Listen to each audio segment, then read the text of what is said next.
Bandai Namco. Ooh. Hey, what's up, everyone? Welcome back to another episode of the TWT Throwback Tekken World Tour. We're going to go back to 2018 to see the World Finals. But before that, my name is Rickstah. I'm joined here with MYK. How's it going, man? It's going great. I'm excited for this one. You know, this is a crazy year. I can't believe we're getting to do a finals, 2018 finals, a little trip down memory lane 2 years back. Woo! Yeah, and remember, that was when we had a lot of changes, right? And so before we used to do regional leaderboards, but this was the year we decided to a global region leaderboard, which meant that, you know, it didn't matter where you were from, so there was more players. So we saw an influx of Korean players like never before.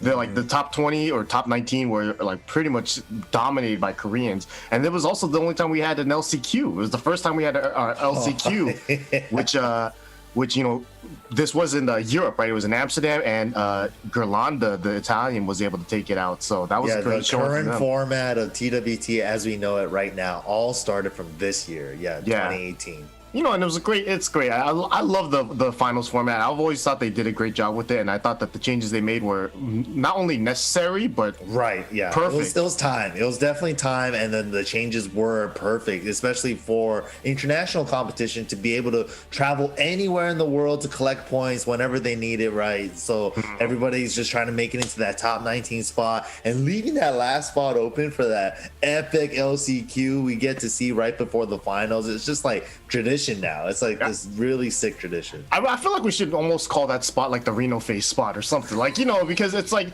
there's so many. I mean, it's like we know that the beginning of that LCQ started from the 2016, the North American 2016 finals, where everyone was just exhausted by the end of the night. Dude, that one was crazy. Like, I really like that format too, right? Because we had like dedicated spots before we had the current format, right? And then Anakin ended up taking all these spots away. He was like relinquished his spot just so he could enter these other tournaments, and then he opened up like 8 open spots and then we had that one extra one for the 9th LCQ.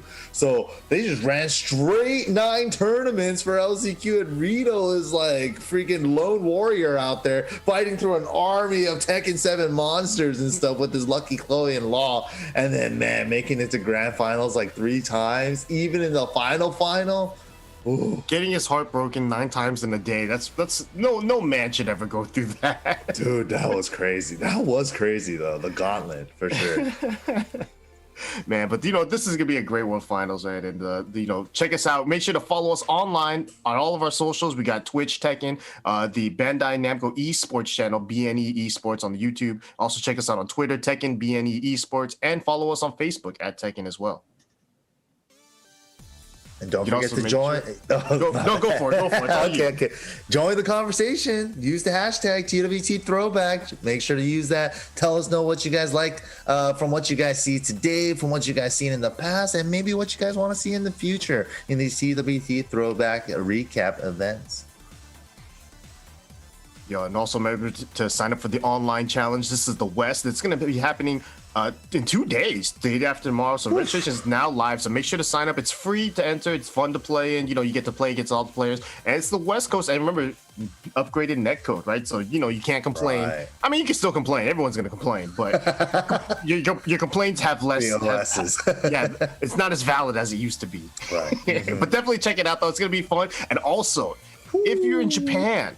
I know the time difference might be funky right now, but if you happen to be watching from Japan right now, the registration for their Tekken Online Challenge is now live, and that's going to be happening December 5th. So not only for us as well, but also if you guys are just interested in watching Japan play, because they've been playing a lot recently, you know, make sure to check out the Tekken channel for that as well when the online challenge happens on December 5th. It'll be very interesting. I saw Nobi put out a tier list of Season 4. I thought it was pretty interesting. Akuma's not in the top tier, which is a shocker for a lot of people. Wow. He's even in top 10? Oh, you got to talk about this. I know. We also have the exhibitions coming up this weekend, the 22nd. We have Way Gamble going up against Kingdom Arcade's Jackie Tran. The homies, they're fighting it out. We have Final Boss Sukin versus newly sponsored Infinite Bin Chang. Oh my God, that storyline has been going on ever since this, quarantine has started. But man, that's been the fun one for the online tournament series that we've seen. And then last but not least, we have Avery going up against Level Up Your Games. Rip, our boy, man, this ought to be fun this weekend. Yeah, U.S. West. A lot of good storylines in there, right? You got Wayne and Jackie, the old training partners, in crime now. You got Sukin and Bin Chang, who have had kind of a nice rivalry throughout the year this year, pretty much all online. And then you have the old classic between Avery and Rip. They have some weird little love story going on where they like each other and hate each other. But they've always had... That's very accurate. But those two have always had really, really good matches against each other. And it's because they both have such good styles for each other. But I think Rip definitely thinks that he should lose that match, although I hope that he practices at least. I hope so too. Yeah, I hope so too. I think he'll practice. He always takes these matches kind of seriously, so those matches will be fun to watch. I'm most interested in Jackie versus Wayne because when you have two players that played for so long and then they haven't played each other in such a long time, I'm curious. Right, exactly, because Jackie moved away. They were bestest of friends. They were training partners. So I'm just like the first couple games will be like the more interesting part for me, and then they'll start to get in the groove of things when they play out. But I'm excited for those matchups, and I can't wait to see how it all plays out. Dude, right, these exhibitions and all this stuff. But yeah, big shout outs to Astro, official headset and mix amp of the TWT throwback. All this stuff has been made possible ever since their support after these years. Man, big shout outs once again to the Astro family. Oh man, it's been such a great year for Tekken just overall, and especially now with the season 4 update. I'm so excited just to see how everything plays out. I've been watching so much Tekken recently. I would go on playing so much, watching so much, just like indulging in a lot of Tekken. It just feels. Trust me, I find myself rooting against anyone that plays Ganryu and other characters. Like I was watching Saint in a tournament match, and he was playing Bob first game, and I legit was so mad, and I fast forwarded this, and then I saw that he switched to Ganryu, and I was like, yeah. And then I laughed at myself. I was like, damn, I'm really a character loyalist. I didn't realize that.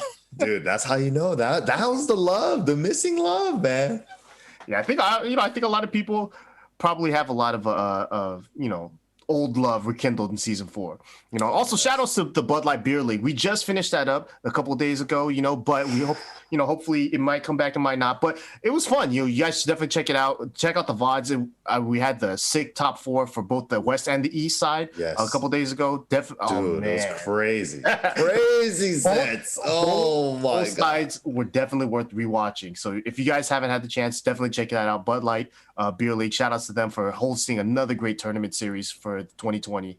And, seriously, big shout outs to Bud Light once again, making it all possible, giving us another tournament series to participate in and be able to watch and enjoy from home. It was a good time. Good time. Incredible. Eris, do you know what time and we get to watch, Sukin and Bin Chang. Basically, that was their warm up for this entire year, right? They played each other in that a ton. It felt like Ken was in that fight, and now all of a sudden you got this. Wow, look at these guys though. Markman and Derek. Dude, something sexy just happened because Markman's hair looked like he just got hit by an explosion. Probably some kind of reveal or season announcement at this time, right? I can imagine. Yeah, but look at this bracket though. Nia, Rangchu, Jimmy J. Tran, and Kudon in winners. And the losers, you have Nobi, Chanel, John Ding, and Joey Fury. I do also remember. I vaguely remember this. I remember the Joey Fury spot being kind of controversial because there was somewhat of a tie, and I forgot what exactly happened, but Joey was supposed to move on, but they decided to run a tiebreaker instead at first, which ended up having to kind of get it didn't happen because the rules stated that Joey went on, so they made that right, but that was unfortunate. But it is tough when you have round robin formats because the point structure and especially when you start tying with wins and losses, and then you have to start counting individual, did he win the set 2-0, did he win the set 2-1? Round robin easily as a player, it's probably the funnest format to play in because you get to play everyone once, you get to see your skills, and you know it feels the most fair, right? Because it's like, dang, I get a chance at everybody, and whoever has the best score. But once everybody starts tying, man, it's like a heartbreaker, dude. It's like, did I make it past? I felt like I already won. I won just as many matches as I lost, but I'm still in this. Like, why am I still in this phase? You know, that's the hard part. It's just because, like, as a spectator or even sometimes as a player, like, you just don't know, like, oh man, like, all right, I'm 1-2 now. I got the next matchup. Do I win this? Like, if I win this, do I even move on? Like, what's the point? Like, maybe I'm just here to stop that guy from moving on. Like, you don't even know anymore at a certain point.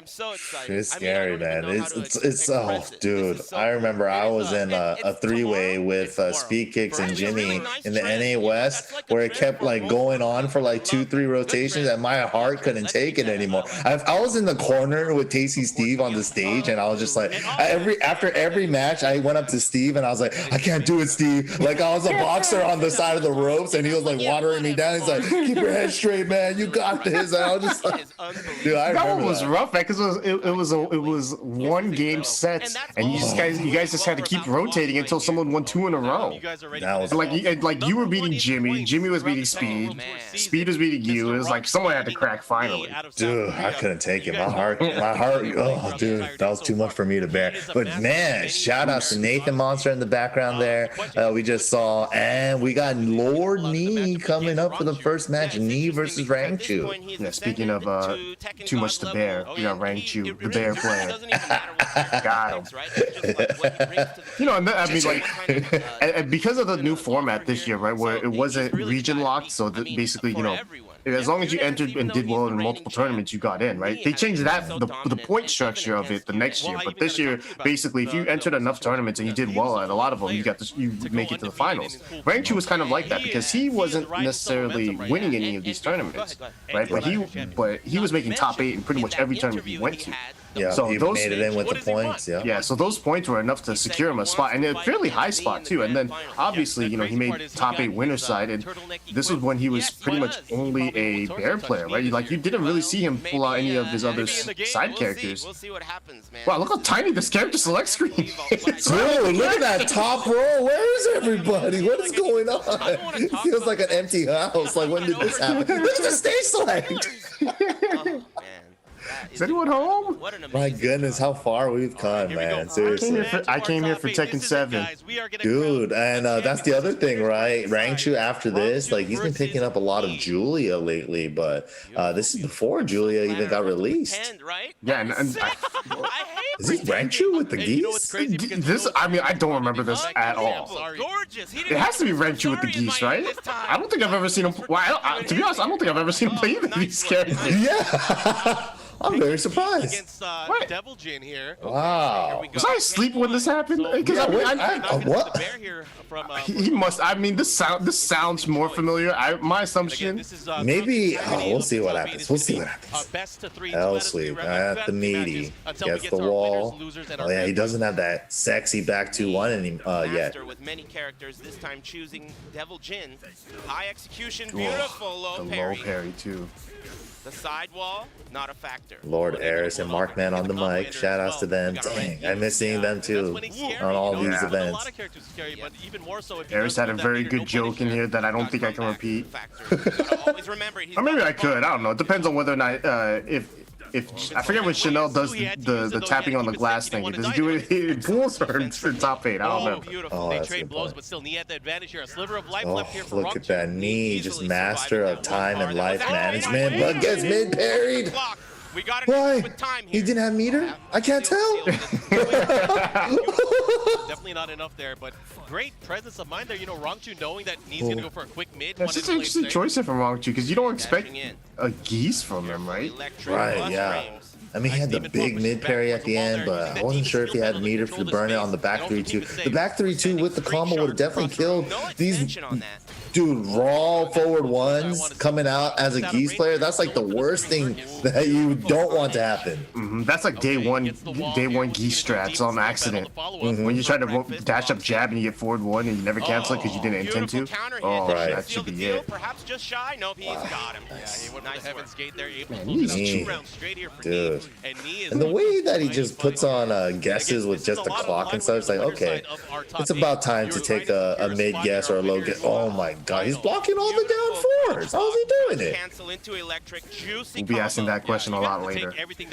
Oh, that's the mid. Oh my god. We're talking S-tier players here. I mean, so this is what makes you wonder, like, well, obviously the Geese was a terrible choice. This is a tough Yeah, situation. yeah, especially the way that Knee played so patient with Devil Jin and like picked the spots too. It's like, okay, I think he's gonna go with down forward here, trying to go for a high crush or just like counter hit fishing with the down four. Just blocked like 3 of them in that set, and that was a wrap.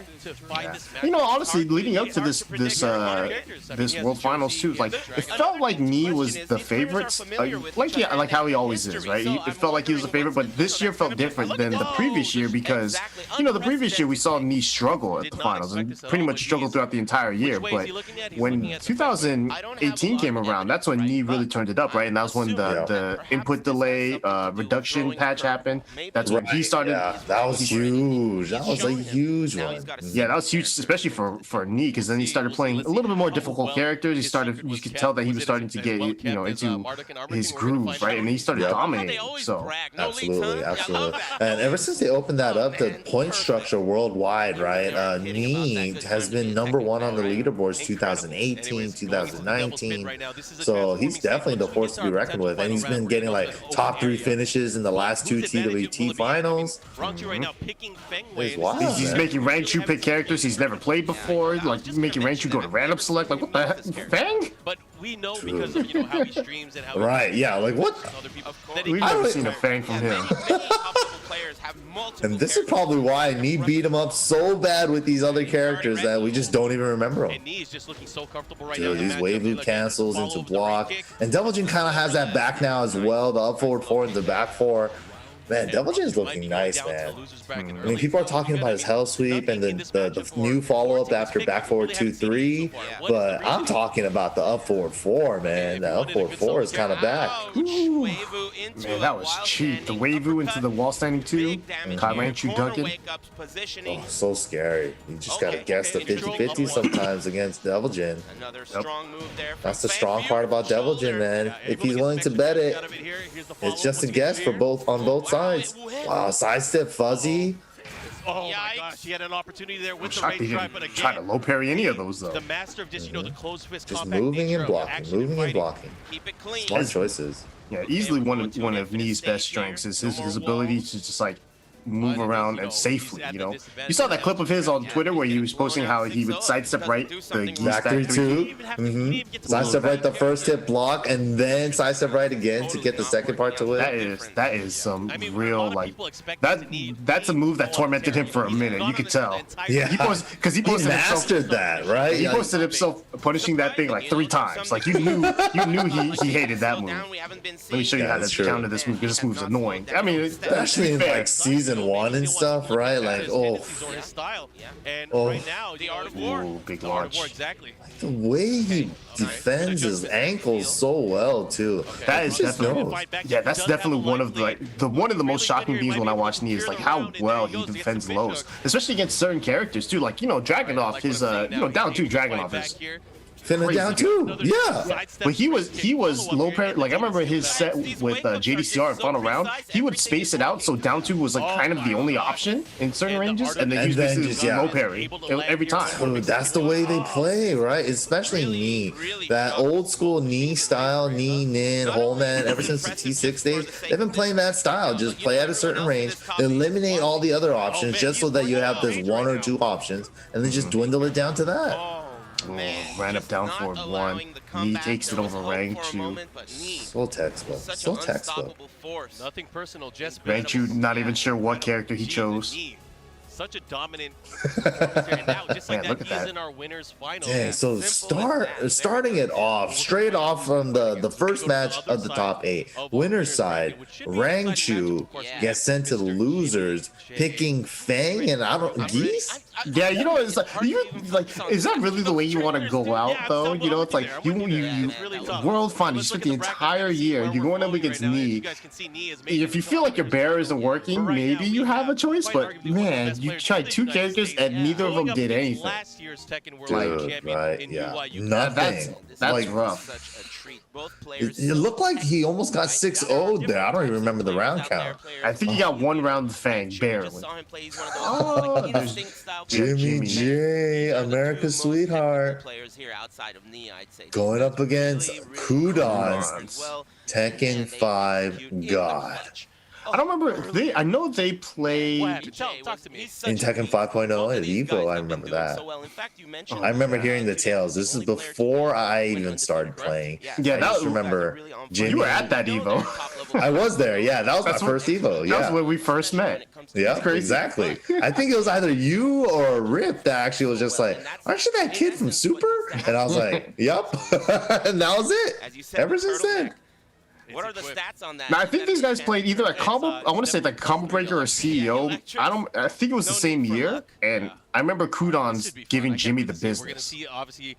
Like it was like every electric Kudon's throughout, Jimmy walked right into it. It was like one of those like he just had the timing and Jimmy couldn't figure it out. You know, like Jimmy was he was trying to get in, but just the electric timing was catching him so off guard.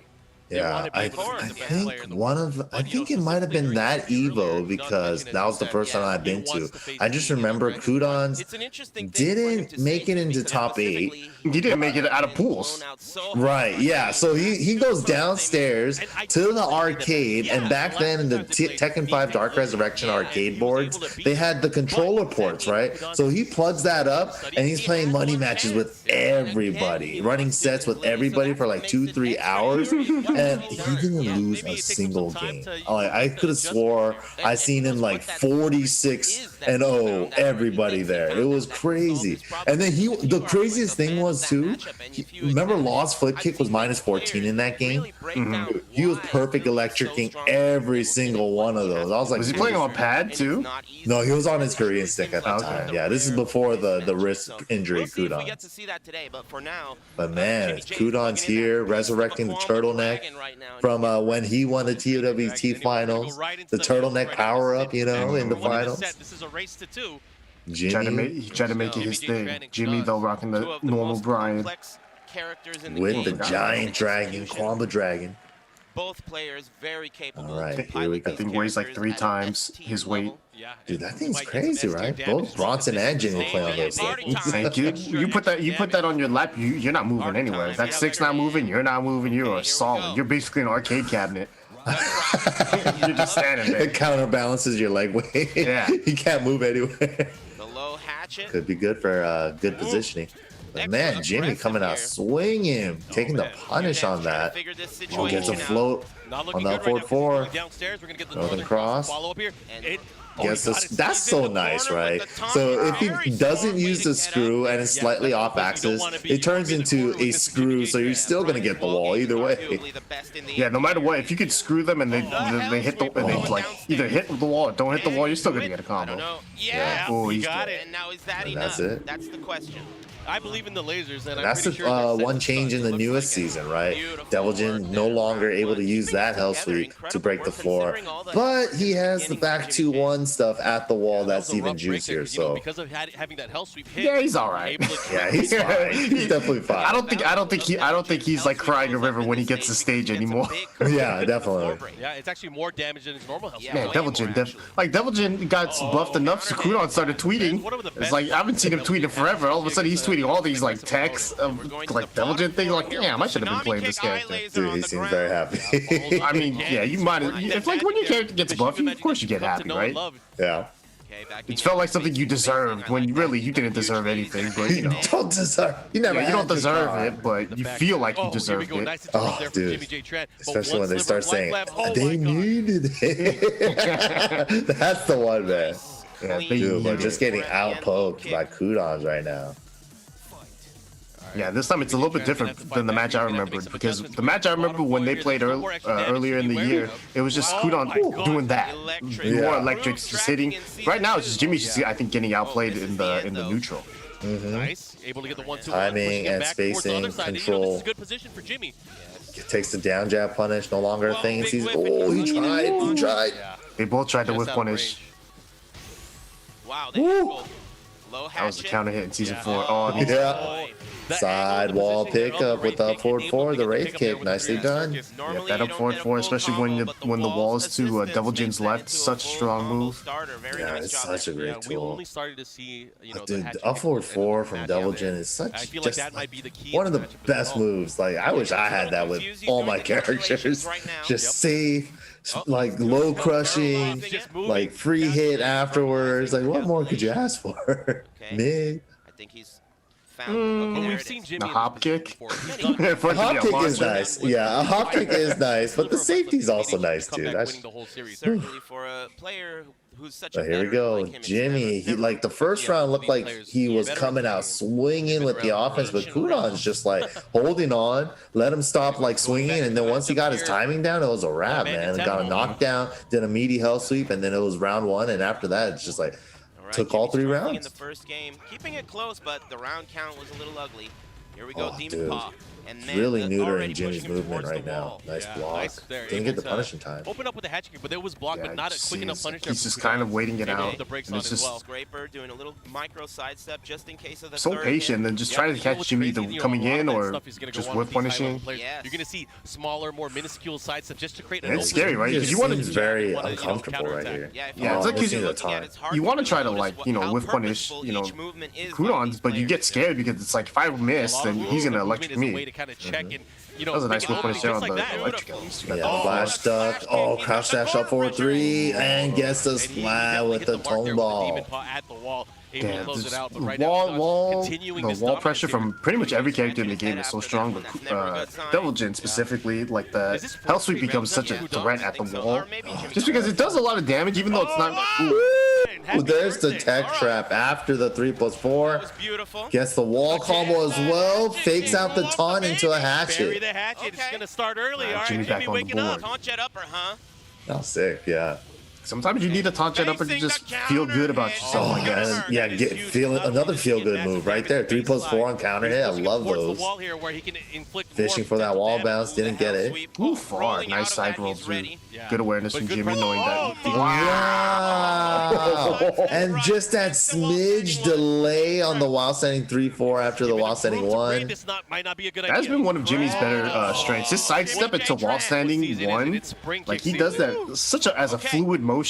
Yeah, he does. He makes it look like a sidestep. Dude, that was clean. With punishes, the down back 2 after avoiding it. Jimmy turning it up. Jimmy punishing the unfinished laser scraper. Oh, just testing him with these crouch dash 1s now. Those are basically instant while standing 1s. You just do a quarter skill forward 1 and it comes out. Don't test them. Do not test them. Especially with the pushback. Kudon's hasn't punched 1 I yet. thought he was going to sidestep set up the 3+4 So there. tense. Kudon's trying to pull the trigger on something, trying to get him to bite on an electric, but so hard. He has to catch him on timing, you know. It is a high still. And Jimmy just playing outside of the range of the electric. Single jab check. Whoa! And there it is. But not enough cash. Good questionable combo. Oh my God! Good defense. The whip. Oh God! Oh man! The back 1 whipped right in his face, but then that was probably a moment where it was super tense for Kudon's, right? And he probably thought he blocked it. He was like, I'm in range to block this. There's no block animation? What happened here, you know? That's the worst too, right? Like you see big moves that have big positive advantage, like blocking back 1 or blocking Dragunov running 2, something like that, right? But when you see those moves whiff in front of you, and you thought like, oh, I was blocking that, right? And then it whiffs, and then it's just like, well, I'm not gonna whip punish that because I still think I'm blocking it. Right, exactly. The thing came down right in front of his nose, and he's just like, oh, I didn't block it. I didn't block it, but it's like now I'm too scared to punish. Right, exactly. Those moves are like the weird, the hard ones to like really like. Oh yeah, okay, I gotta whip punish that move. Like unless it's like so blatantly obvious that they whiffed. Yeah, especially when it was super tense like that, like last hit, last thing. Oh my God, starting it off with the hell sweep right away, gets a counter hit back for Jimmy. Was trying to do the delayed get up 3 there in that position. All this from Oki after that one knockdown now. Working his way out. Man, Kudon's putting on the pressure right now. Laser scraper and wow, clean finish. The scraper's so good. Yeah, it's just such a good tool for poking and tracking. 15 frames. Second hit. Jimmy loves that. Every time he gets the second knee on counter, he's like, it feels like it's a free down 3+4. It's basically free. Anyways, Jimmy's still trying to find his bearings here. I love how he's playing so cautious. Oh, he's trying to catch him with those side step ones. Never got him quite yet. Okay, good block. Kudon's just trying to fish with those down forward 2s. Wow, Nice block, good awareness. Back 4 for Brian Oki. himself is kind of a heavy-set character when it comes to utilizing some of his best moves. Helping And Kudon's out Devil too. Jin has that ability to just kind of just Just go these in and quick out. pokes. And After Kudon gets the lead, it's just like quick pokes, and then just finds the electric to close it out. Yeah, just kind of threw one out there, just threaded the needle, was able to get Jimmy coming in. And Jimmy going for the side step ones like 4 times this set. Hasn't worked out once yet. Gets a float. Whoa, Did the max carry too, and still didn't get the wall. Backing up so close. Nice Low punish there hatchet from kick. Kudon to max range on the down back 3. Mini combo at the wall. Gets up. What a smart way to get up side roll. Oh, yeah. Okay, block, not the right Nice punish. block. 3 Testing hits, it goes can't sidestep 13. due to the wall. Oh, yeah. And, Kudon knows this. He's trapping him in. Ooh, Confirm. Oh! That's a rarity from Kudon. You don't see that come out from him very often, but I mean, he'll bring it out when he needs it. Oh, he really needed it. Oh, took the spike. Oh, side rolls the down laser. Jimmy. Wow, beat him out on time. And Jimmy did generic down 4 there to try to keep him out, but Kudon's waifu just beat him out on the timing where Jimmy wanted to keep out with down back 4. The mentality that Kudon has was, I'm going to go in. It felt like Jimmy had that round 1, and Kudon's where he just believed in it and he made it happen. Dude, that up 4, right? The up 4, sometimes the uncharacteristic Kudon's move. Yeah, came sometimes out. you really just have to go out and be like, you know what? I'm gonna do something I would never do. Just like really throw it out there, because if you start to earn the respect of your opponent and they start to feel like they know what you're capable of and what you're not capable of, you gotta show them, you know what? You think I'm not capable of doing something dumb? Yeah. Show you what's up. You think I'm not crazy? You don't think I will pull this off in the top 8 of the TWT finals? You don't think I will? Okay, calm down. I'm definitely gonna be crazy right now. Yeah, exactly. So you got me and Kudon's top 8 winners finals. That's a matchup that we could have seen in like 2005, 2006. Right, exactly. Tekken 5, Dark Resurrection, with their cards in the machine, and then they have the Dark Lord ranks, and like me with the most revered title underneath it, and those are good times. Those are good times. Favorite. Everybody loves him. Yeah. Not only that, you see how happy he was about the announcements too. Dude, I rushed up on stage figuring out which side's left and right. That was such an amazing. Chanel always a fan of the newest character until he can't win with them in tournament. Then he goes back to Elisa or Eliza. Come on, dude, so good. I'm definitely not staying here. That's my favorite part about shit though. Is that he's very hyped for new characters, and then once they come out, he'll play them for a little bit and then go right back to who he was good with. Yeah, exactly. But the Zavina, he's been kind of like sticking with a little bit more, I think. Yeah, I was surprised that he didn't stick with Julia for very long at all, considering how much of a big hug he gave Harada. Julia's hella good. Honestly, why not? He doesn't seem like a player though that really like gravitates towards top tier. He seems like he just likes to play the characters he enjoys and finds fun. And maybe like if the character is too good or too strong, he doesn't find joy in that. I don't know. You got some of those kind of players. Yes, another super solid Korean Tekken player going up against one of Japan's very best, Nobi-san. Nobi-sama. There's that Eliza. I wonder how he feels about Eliza in the newest season. Every Eliza player I know, say she's done. She's absolutely gutted. There's no reason to even touch her anymore. In the shadows. Yeah, but usually those Eliza players have another character to play. Eliza versus That's true. Sergey. Must be rough for the true Eliza mains, right? Yeah, you need to ask a true Eliza main how would they feel. Oof. we're gonna start some other Alright, kind of Dragunov conspiracy. versus Maybe. Eliza. If it starts, it I starts don't. now. Dragunov's not in Nobi's top 5, but Steve is. Let's see those dive kicks. Oh yeah, I gotta check out Eliza that is list. already up in the air. It's a pretty, Party it's a out of pretty the interesting gate, list. yeah. It's basically Oh, the and top wall 5 are is like, gonna I be think, big. We'll was kinda it mix up Steve, RPC afterwards. Devil Jin, Those are the- Fakumram, The low Devil that's the thing, Jin you can't back stay in on the floor, top 'cause if you 5. eat that, the Yeah. follow-up, I forgot the other two. And then it's like every other character's in the middle, and then it's like at the bottom is like Lily, Jack, the Bears, Eddie. And those two Even that's Gigas is the high. crazy part. Gigas is higher than them. Gigas even has like combo, Gigas it is like does D so tier. He's not well even against F people tier. that try to sidestep. Dude, Giga's got some a little bit of That's the buffs, thing, a is like, little bit of buffs Nobi, one of those again. players that likes to Wow. move around. Jeez, he took Oh, he had the ball late right hitting out. cortical forward Lingering 1, but hitbox on he could that convert bubble. off of That's the that one. if it hits mad late in just the a active little longer frames. than it looks. Yeah. Wow, the 1, 2, 3, the big bet. Third hit.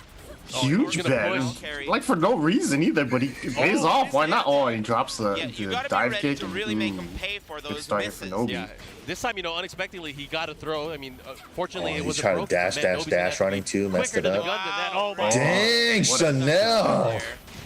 And the This is launch gonna punish. hurt, Oh, and it's yeah. gonna kill. Let's Yeah, use Wow, that that's he meter, uses right. all the meter Uh-huh. for it though. The actual damage on I guess that it's is worth not it. a lot. It Yeah, just Eliza definitely yeah. feels like she builds the meter the fastest. So Again? look at And her that, she's already at like a quarter of a bar.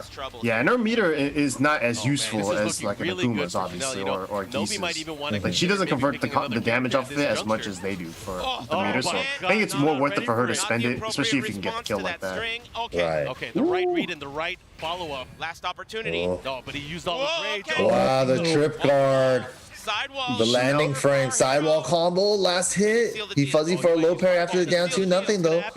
Oh yeah. Oh, yeah, the Answer classic. The Nice. tip. They taught me that in Perfectly practice. spaced. She's a rock Classic. cat. That's like the Beautiful main work, poke you need to Didn't like look that out one. for when Counter you're hit. going up against Dragunov, Oh, there especially it when is. they try to kill you the mid. The follow-up We're gonna get again. a really, I know. That was Two so super, one good. You almost had the wall combo as well. Yes. Instant dive kick, jab Oh, the DP, other side, super but just out of range, conversion. the back Oh low my kick. gosh, Wow, Chanel good just to sidestep counter for a the down wall. 2. I feel like he's Yeah, Nobi had some setups of his own there, but just wasn't able to convert off of kind of it. everything here. Okay. Oh wow. Okay. That up Oh, forward my forward now God. becomes no, a launcher he's right going here. running too Oh, long. what- Oh, he got Oh, three-way guess and guessed wrong. I think Chanel messed up. I think he tried to do EXDP, and he got EX Fireball instead. I hate when that happens.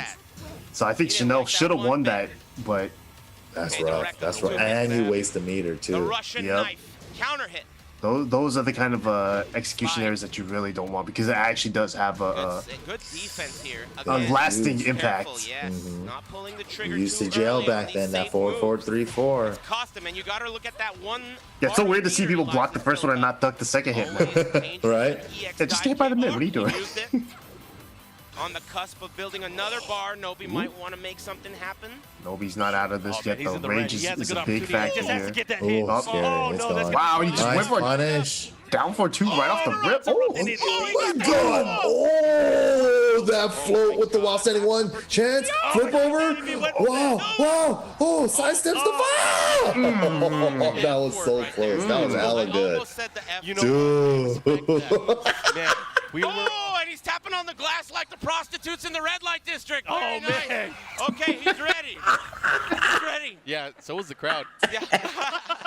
He's tapping on that glass. He wants Nobi. Come on in. Lord honest. That's right. You're a contestant.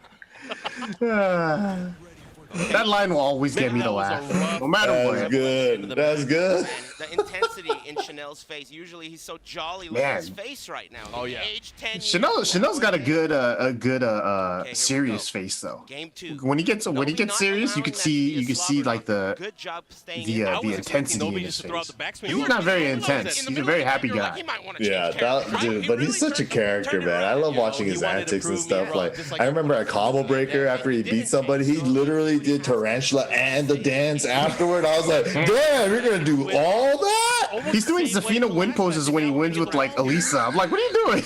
Yeah, he does. Yeah. All right, Get off the jetpacks. Start flying. He wasn't. You gotta like bow your head and then your head falls off like the actual character. Oh, the delay. That entire sequence has built up a meter as well. So now he has Shout way out more to the utility. commentators, man. Eris and Mark Bennett. Yeah.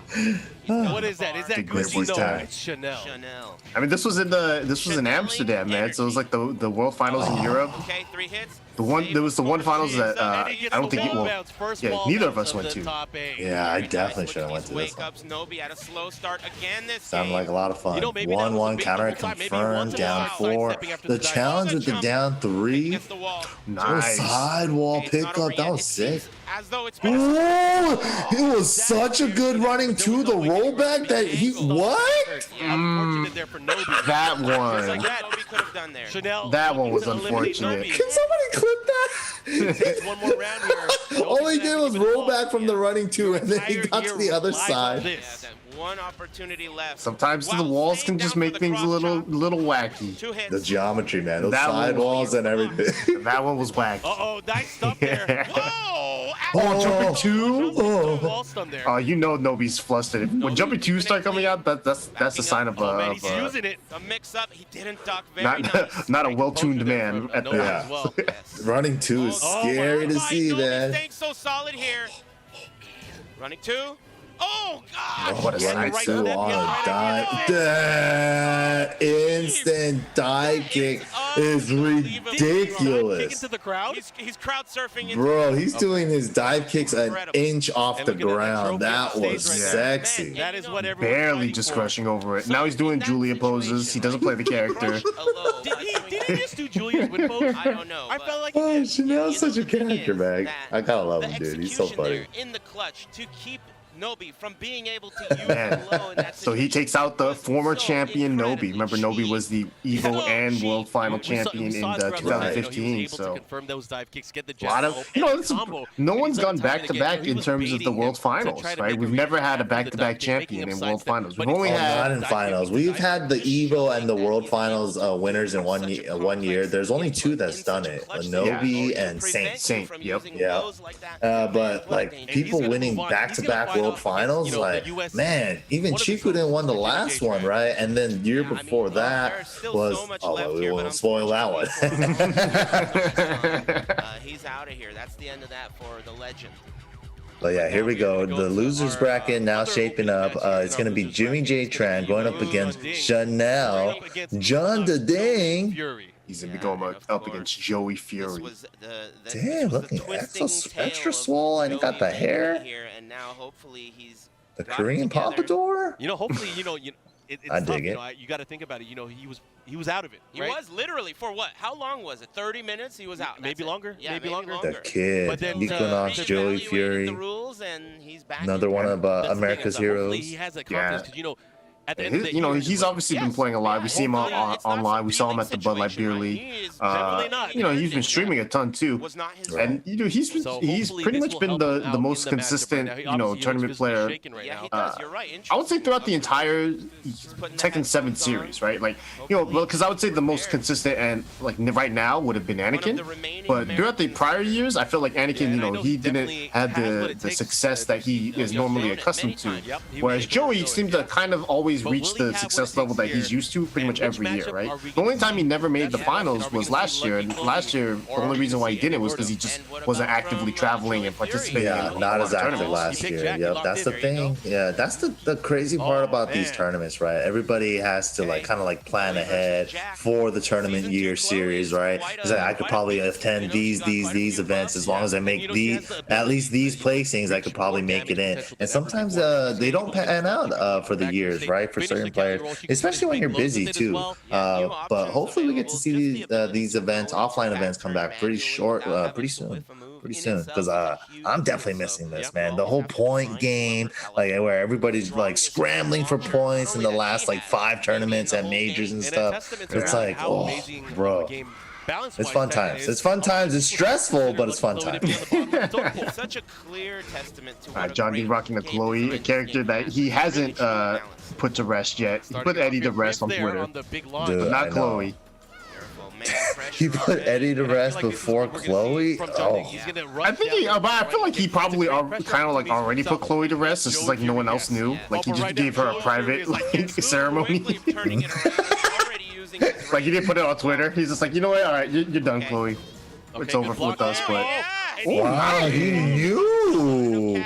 Yeah, that's something. Chloe has the knowledge, but the get up for it. Oh, dang! But that's the thing. Sending the message. It's Yeah, World Finals. Bring out all the offer. honor. Yeah. John Ding's definitely a pop offer. You know, actually, that's a pretty funny thing about the Korean players is that they're definitely way more pop offy now than they've ever been. Right, yeah. Especially the newer generation Koreans compared to the older school. Yeah. Relentless offense. But even like the older school players, right? Like you never, like you don't remember like Kudon's like popping off. Oh yeah, he blew up, right? Yeah. That kind of stuff is like that stuff is like you'll see nowadays. It's more common now because there's more on the line, more investment emotionally, you know. So I think a lot of people are very serious about it, and that's always cool to see. I love watching. Dude, that makes it even sicker. Yeah, they care that much, and it's just like all the effort and all the training and like the traveling, and when your life is on the line in these tournaments, battling it out. Sometimes you gotta taunt on them after you win a round. You know, get it out of your system real fast. Absolutely. Look at this, the rush down city. Yeah, I know John Ding for sure. He's definitely a self-hype up person. You know, like he definitely. as he looks so uninterested right now. He's so funny. He's like a cartoon character or something sometimes. The way his eyes are just like. Let me hear it. Well, you know, Spiro Joey getting the advice from Spiro. You know, Spiro and Joey are talking a lot about the game and whatnot. They're like Spiro, Joey, Nashi. That's the trifecta right there. All right. Yeah, Nashi unfortunately is not he doesn't travel with those guys, but I feel like if he did, you know, it'd definitely help out not only Nashi but the other two players as well, right?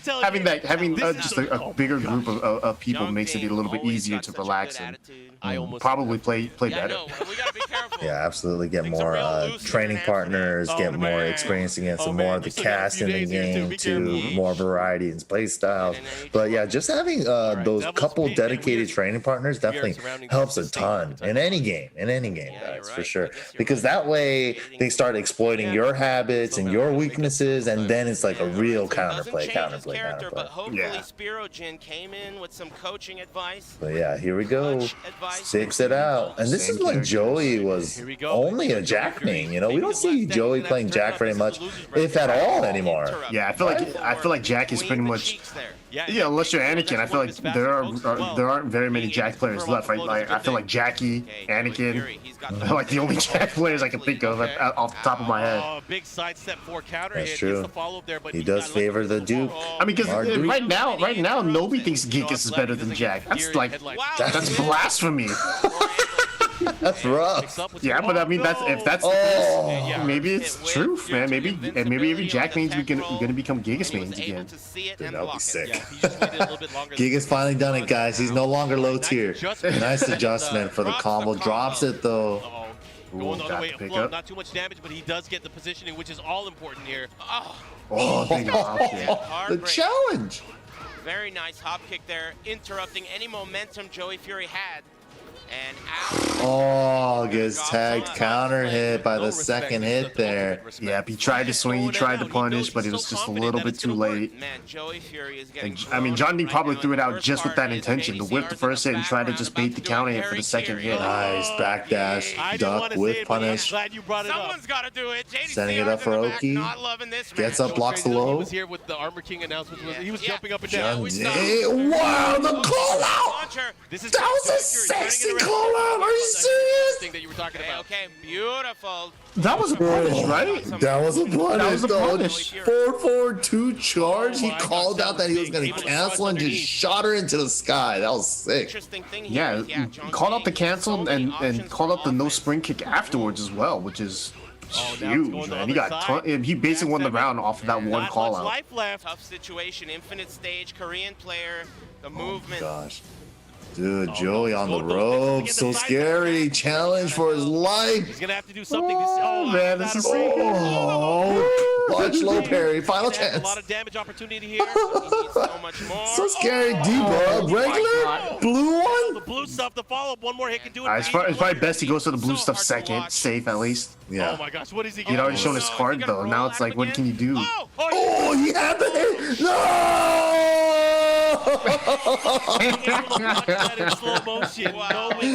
I knew he got him because he got the full Joey crouch too, and that's a low crush for sure. So, oh. Once you saw him crouch down to his leg, you're like, that's gonna be a low.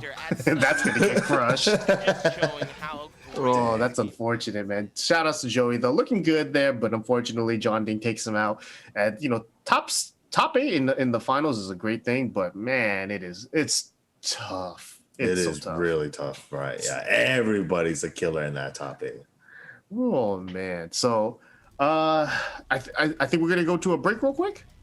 All right, so I think we're gonna go to a break real quick. We're gonna come back very soon with the rest of this top 8. So don't go anywhere. We'll be right back.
Welcome back, everyone, to the Tekken World Tour Throwback, the TWT Throwback here. We are showing you the TWT Finals from 2018. My name is Rickstah. That's MYK. I always forget which direction to point because I don't know it's always a mix-up, right? This is always a mix. But we're here today. You know, we just saw the beginning of our top 8, the first round. Now we get to move on into the top 6 of the bracket. It's been pretty interesting. What's your thoughts so far, Mikey? The sets have been exciting so far, right? I mean, there's a couple things I don't remember at all from this tournament, like Rangchu with like the Fang and the geese. Yeah, weird. Dude, and the close set between Kudons and Jimmy, like, man, that was just like a tug and pull match, like, bro. And then like Jun Ding just coming out of the gates with that Chloe on Joey right there, just like full offense, just like rush down, and man, it looked rough, but a bunch of good sets so far. I mean, you remember, like, this was the first year that it was the open leaderboards as well, right, for global. So we're seeing a huge influx of Korean players in this top 8. I think pretty much right now it's only, 5 Koreans and a Jimmy. I think that's kind of the way it's going right now. So, it's definitely. I mean, that's kind of how Tekken's always been, though, right? It's always been Korean dominated with a few, other countries sprinkled in here. So exactly, this is the year right before the Pakistan arc. So that's 2019. 2019 was a super explosive and exciting year for Tekken 7, but 2018, man, it's like kind of more traditional. Like we're like we didn't know any Korean, better. Koreans and Japanese only, right? The cream of the crop was them. But now Pakistani coming into the mix, like just showing such a dominant performance ever since then. And everything's on a little bit of a hiatus, but I'm super excited to see everybody come back to this offline scene when the tournaments start coming back, because, man, none of these guys have stopped training. Like Pakistan's grinding every day. Like they're doing first to 100s out there. They're like, how can you not get good when everybody like dissects a character for a week or two whenever they're on like a Julia or an Eliza fix or a Lee fix for a while, and then they switch on to the next character flavor of the week, so they get like the experience with all the characters. But in Korea, they have that supreme like 1,000 down internet, you know, over there, bro. So they're playing like the most pristinest of 5-bar connections. You know what I mean? Yeah, but sometimes, you know, you need to just have some actual face-to-face contact, right? Offline can still sometimes be king in a lot of these situations. Yeah, big shout outs to Core Gaming and stuff for having those offline events. But yeah, also big shout outs to Tekken. Make sure to follow us online at twitch.tv/Tekken. We have YouTube for BNE Esports, Twitter Tekken, and BNE Esports as well. And don't forget to follow us on Facebook with that Tekken. Yep, and make sure to join the conversation. Hashtag TWT Throwback on Twitter. Make sure you can join the conversation. You know, tweet us. Let us know what your favorite moments were from not only this season, but from, you know, past seasons, past tournaments. What's your favorite moment throughout the years? You know, just let us know, man, because Tekken, I love watching old Tekken things, no matter what. Or even just the moments, right? And throw the hashtag on there. Like, put up clips of your favorite moments from the TWT event. Yeah, exactly. Like, those Twitch clips are amazing, dude. Like, that's what keeps the hype alive. So keep the conversation going, guys. Don't forget to join the online challenge for the West Coast. This is going to be November 21st in 2 days. So sign up now. TekkenWorldTour.com for all the information. You can do it also on Smash.gg. And obviously, this is going to be free to enter. And you know, money's on the line, the online challenge. And the next day, you're also going to have the exhibition matches as well. So yeah, big shout outs to them for holding these online events. Just give us more entertainment every week. And also, on December 5th, that weekend, the registration is now live for Tekken Online Challenge Japan as well. We already saw the Korea event not too long ago, and now we're going to have Japan coming up just shortly in about 2 weeks. Ooh. Well, check out the exhibitions that are going to be happening on the 22nd. I mentioned it earlier for the Tekken Online Challenge US West. We have Wayne Gamble versus Jackie Tran, the old training partners, the old sparring buddies now turned bitter rivals. They dislike each other. They don't talk to each other. These are all lies, by the way. I'm sure they're great friends. Oh, we also have Final Boss Sukin User versus Infinite Bin Chang. These two guys have had, you know, quite the little story arc right now. Currently. Yeah, little rivalry brewing between them two, and then finally the main event: Avery versus Level Up Your Game's Rip. You know, the classic match between Jin and Law. Rip will end up picking Paul and death fisting Avery, and then turning that into a gift. I hope he never picks Paul in this exhibition, please. But if he does pick Paul, I hope Avery beats him up even worse. Right, yeah. I hope he just like no round browns him, like triple perfect all the way, like no mercy. Those are the rounds where Avery will win 3 rounds, key charge each round, and then Rip will never pick Paul again for that set. So. And I'm gonna be cheering for every key charge. And this is the one time I'm like, yes, those key charges are warranted 100%. I agree. Yeah, so make sure not to miss that. That's going to be on the 22nd. It's going to be very fun, man. So those 3 exhibition matches, make sure to check those out. I'm excited to watch all of them. I'm excited to play in the tournament. I'm going to be in it on the Saturday as well. I'm sure you as well, Mikey. Yes, sir. Ooh. So it's going to be a good time. Man, I can't wait. US West, and then we're going to have a little bit of a break the following week because it's Thanksgiving. And then after that, we're right back at it with Tekken Japan, Tekken Online Challenge Japan. Ooh. That ought to be a good one. And they haven't even announced the exhibitions for that. So I'm excited to even see the exhibition lineup for the Japan online event. Ooh, wonder what kind of Japan matchups you could even have, right? Did you run the Yu Tanukana run back from previous? Oh my god, dude! Right, the first 10 that they ran. That would be great. There's so many options they have. They have so many great players there, and obviously, you know, you do have different regions, right? Because since you can open it up to a little bit more now, so you can have the West Coast Japan players playing against the Tokyo guys, or etc. So it'll be interesting. But here we have our top 8 finally. Nii and Kudon's in the winner's side grand finals. Jimmy shocked at the bracket. You see that? It was too close to his face. Reaction shot. He's like, whoa. That's a big bracket. That's a big ass bracket. Yeah, but he's going up against Chanel, and Chanel, you know, obviously see hard to put like a real like. I think that was one of the finals that we It's saw. hard to gauge how well he'll do in any tournament, right? Because he's always so good that he can make top 8, and he was able to beat the Brian, no problem. but he's always almost never won a tournament. I feel like. But no, to his credit too, right? Also to his credit, he's always the bridesmaid and never the bride. That's.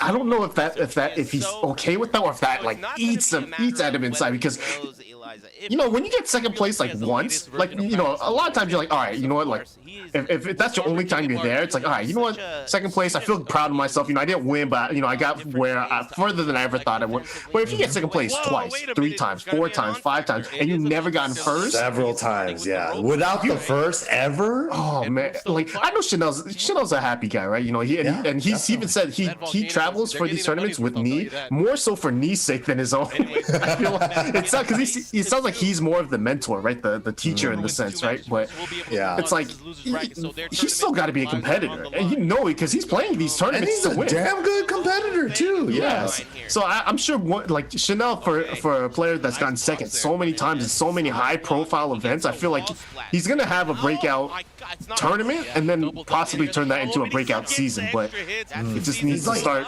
Always on the cusp. He's always right there. Yeah, and it's funny too because like he'll beat Nee in tournaments, and then it's like, but then he'll get to the grand finals and then lose to someone else, and then if he gets to the grand final against Nee, that's when he loses to Nee. Yeah, it's true. It's like what can the man do? Why? Heartbreak City for real. And he went straight for the Elisa here, no Eliza. Did he just Wow. Well, yeah, definitely out of range, but he was able to Wow. Her side step's so good. Ooh. Has to adjust for the combo here. Didn't touch the wall. Yeah, back rolling out, not teching after the double knees there. Smart choice. And the 1-2 after the hatchet whip, so clean. He's always in the right spot, right where he needs to be. Using movement to the fullest right now. A lot of side steps, a lot of back dashes, just getting out of Brian's range.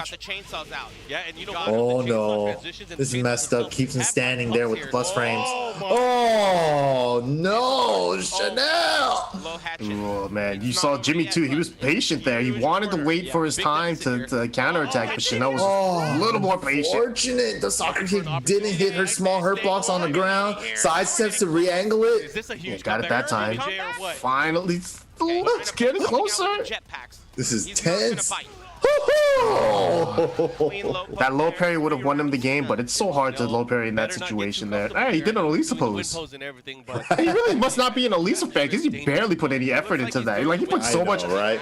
He contorts his whole body to do Safina poses. Like and he does the dance after too. But then Elisa, he's just like, yeah, whatever.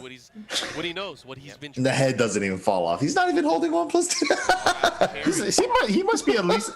He must play Elisa like how like Lars players played Lars in Tag 2, right? It's like not by choice, but just like this is the best option I got. 100% by choice. Yo, you're by choice. I understand that. It's unfortunate. It's an unfortunate choice. It's a choice. Right now, Chanel from South Korea. It's a choice. It's a choice. It's unfortunate, but it's a choice. It's a choice. But for some people, I mean, it's almost not like that. No, it's true because a lot of people like, who do I play as my partner? Just put Lars on there. Screw it. I can figure it out. It's crazy because I've only known Chanel as a Elisa player for so long. So to see him playing so many different characters at a high level and almost like treat them as like his real main characters over Elisa is weird to me. Since I've always crazy too. I remember like recently watching like a Korean tournament with Chanel. I think he got second or top 3 in there, and he was either second or top or third, right? And then he was just playing Akuma the whole time, and he was doing work with Akuma too. Yeah, I know he's always had a really good Akuma. It's just in tournament he's always struggled to play that character because it feels like he's never played it. He only plays Akuma in tournament like in matchup situations, right? Oh. Got. Okay. That was the one time where Chanel was sidewalking thinking he was an Elisa player, and then Jimmy just stepped. Is like, no, hold on, stay here. Jimmy no with sidewalking. The face of a stone cold killer, just like not even phased. Norman Bates. Yeah, man, you gotta be careful. Dang, got the float screw. Okay, here we go. A to the wall. Jimmy J Set it up. Yep. We're gonna get here. Oh my God. Oh, Not back. missed it though. Uncharacteristic. Oh, okay. Back turn is still a launcher. The fisherman's land. That's so funny looking. Ready for it. Yeah. Appropriate combo. Okay, okay. Wow, it just challenges right away with the hop He kick was this like, time. you know what? You're not gonna get any mix-ups on me. Four, Yeah, very hold it good. right there. Oh, Jimmy J, anyone's Forcing game mix still. up. Oh, he caught him with a Turns trap. Ooh, turn around. Wow. Very, very nice work. Just the 2 one rounds on to the none down in forward game one, 2. and then just quick low poke. On the verge Fastest of low tying poke. it up, Got Mr. it. Jimmy J Tread, but the chainsaws are coming out again. Takes all the guaranteed. I love the way he uses them, just when the time is right, not overusing the chainsaws. I do like the way they designed Elisa for this for Tekken 7, like making her chainsaws more like a core part of her game. I always felt like previously the chainsaws aspect of her was more like Just kind of there. yeah, you use it once and then you put them away, like you That's and, it, yeah. and you're really not even trying to use them all that much. But now it feels like it's such a strong stance to be in a lot of times, especially when the opponent's back's to the wall. You have that quick sidestep. And then there's other uses too, like for blowing up rage arts and stuff and being able to block them and stuff. It's just really cool stuff with the chainsaws now. Oh, caught him. Yeah, that's like the one change with the Lisa that I really enjoyed with them is that they made that stance like feel like it's a real stance now rather than just like kind of a one-off gimmick. Yeah, especially with the addition of power crushes as well. She like really benefited a lot with like these pretty good power crushes. That the long range high one, the back forward 2, and then she also has the down forward 1+2, which kind of got normalized a bit in the latest season to have normal power crush activation frames. Yeah. Less cheatery a little bit. He's been getting that 1+2 to hit quite a bit as well, knowing that he's trying to move. Oh man, it's getting close to Something's Jimmy. gotta give Just out of rage too. Right. He needs to go in. Oh, there with the that rage. confirmed. That's confirmed. That's probably like the worst position to be in when you are just out of range, because any combo still kills you, so you may never have that opportunity to use your rage art or rage drive. 2 hits, Yeah, punish it. Chanel looking to kill right now. Getting the string on counter hit, getting the float there from Jimmy. Yeah, one of Elisa's biggest weaknesses when she has to close the distance. A lot of the time, her moves keep her airborne, so a quick jab can stuff out of running 2 or running 3-4, which can, basically give you a float. But it is risking it throughout too. Gets another one, picks it up. Okay. Ooh, sets it up for Oki and said, yeah, that's that safe high power crush. Backing up so close. Chanel just out of rage too now, so Oh, the second hit. He tried it. Chainsaws. that wasn't a counter.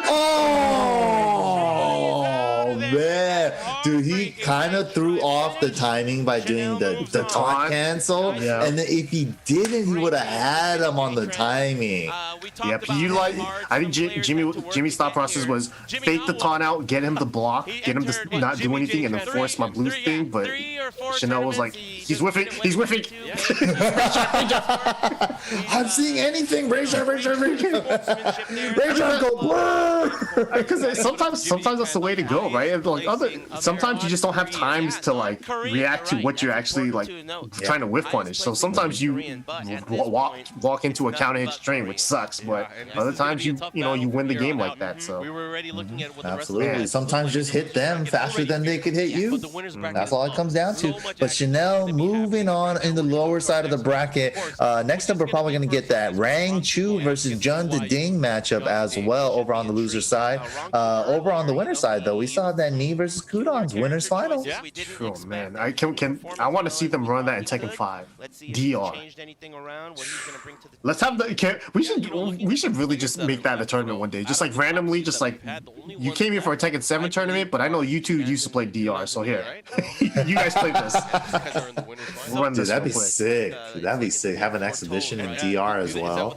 Now for the real champion. I miss that rank, man. Dark Lord as the final rank for Tekken 5 Dark Resurrection was so cool. I don't even. I've only been a Shihan. that's like I think that's like 4th Dan. Yeah, pretty much. Yeah, before they were called 4th Dan. Yeah, I think it was like 3rd Dan and then the Shihan, and that's what I was. Dude, that's cool. And then on the PSP, they actually had an additional rank that they added, Divine Fist, for the console version. Yeah, there was another rank above that. I didn't even know that. And you know, it's awesome not only Now we to also care have about, you know, Tekken how the God game and the Omega. A longevity is couple doing, people how it finally scales. starting to get those ranks now. Yeah, I was watching- I was watching again, like Deathmatch of Brian play yesterday with Bob. Man, and watching Gen play Bob, I legit thought to myself, this is the thought process I had in my head. I first saw him play Bob, I was like, man, Bob is cheap. I should probably start playing Bob again. And then I watched Bob play for like 2 seconds, I was like, I don't wanna. Yeah, I don't wanna either. I'm like, ah. And then that was it. And I was like, all right, well, my mouth spoke for my brain, because my brain didn't say that. It was my mouth that said I don't want it. My brain wasn't even thinking about that. My brain was still like processing, like, how do I play Bob? My mouth just said I don't want it. I'm like, all right, you know what? That's true. I don't want to play Bob, so I won't. The battle of the heart and the mind. But I think, you know, but honestly, I think Bob is going to be a huge issue now because Gen's playing him very well. I saw Saint play him in tournament where I was very disappointed, but he lost with them, so I was very excited because he switched to Gen immediately. But I think Bob's gonna be an issue. Yeah, Bob already had like all the other things that he had in Tekken 7, unscaled damage, like the 50-50s with the Hell Sweep mix, and just like the overextended range on his jabs and a lot of his pokes. He has great reach, and now he has a 15-frame punish. Along with that, he has a great whiff punisher again with Crouch Dash 1. Crouch Dash 1 as a whiff punish is gonna be scary. It is so good. The way Gen was using it, like he would force people to start like sidewalking in the mid range, and that's when you would just like, all right, well, you're walking. Yeah, it's easy launches, man. So sick, so sick. Bob looks good, man, but ain't no one playing Bob right now. Not yet, at least. That's the crazy part, right? Because everybody's saying he's one of the biggest winners because not very many people went from not having a 15-frame launcher to getting one. Yeah, that's true. I heard Anna's another winner in that department too. Oh man, John Dean, the big boy combos too. Yeah, he dropped your one wall combo earlier. But, yeah. It's funny just to see Rangchu even play Panda now after that real close games he had with Geese and Fang. Right? Business time now. Sorry, Steve. Anyways, going back right into the match here. Nice punish here. the He misses the wall float. splash. I mean, if you would ask anyone else, if someone were to go to Panda after playing Geese and Fang, you would think that this is not their business time. Yeah, It's it's true. definitely not business time, What but a madman. Who does this? Who goes from Geese to Panda? Oh, sidewall. Oh no, gets splatted. Okay. Oh man, that's gonna be what a a punish. And here we block. go, Nice final block. round here. we're gonna be Number saying one. that a lot Very in close in the finals of this tournament. Trust me, Dude. I remember very clearly. Oh my god. Wow. Rangchu is one of the best when it comes to his reactions, when it comes to whiff punishing, and just like. Do you remember the Yeah, his whip punishment is ridiculous. I feel like this guy. I mean, that's like one of the obviously one of the benefits of playing the Bears is that their twin pistons has pretty good range and it's pretty easy, you know, to whiff punish with it. Exactly, yeah. You just have to be complements their whip punish game with that. Yeah, you just have to be on point and be looking for it. You know, not everyone's looking to whiff punish so cleanly, but if you're a Bear player that can space out correctly and then whiff punish with that, like you pretty much have, you know, like right there, like you've already have a good path to victory, right? You already see, okay, look, if I can make my opponent whiff, I know I can whiff punish them. That can be 50% to 60% of the health gone. Do it And twice in one scary round. too, like going up against the Bears with like their retracted hurt box on their legs, right? Because they're Yeah. so far behind. So it's just like when the Bear gets a lead and you're like, how am I supposed to make a 50-50 happen when their legs are all the way back there? Like as a Steve player, I just throw away my 50-50. There is no 50-50 on the Bear ever. Down back three is just never gonna hit. It's 100-0? Yeah, so 10-0? yeah, dude, if I have to like go to a 50-50 to try to win, it's impossible against the Bear. And also Rangchu has gone on record saying in interviews that he plays Bears because he feels as though his sidestep game isn't as strong as the other Korean players, right? But in that regard, his backdash and just reaction game is that much stronger to compensate for his weaker sidestep game, or as he claims that his weaker sidestep game. Look at that! And you know, like I think when he says weaker sidestep game, it might be relative to the players he's playing against because he's always had great movement. But you know, like you said, because he doesn't play a character with the great sidestep, right? Like those are the kind of things like, you know, you lose one sense so your other senses get stronger. So Exactly, it's like yeah. His backdash and then his reactions. You know, it's like obviously he had to Very interesting. I didn't know strengthen that. up one aspect of his game because another aspect doesn't even exist in a sense. So Opts to go for the wall carry. and I mean, it's don't like, exist.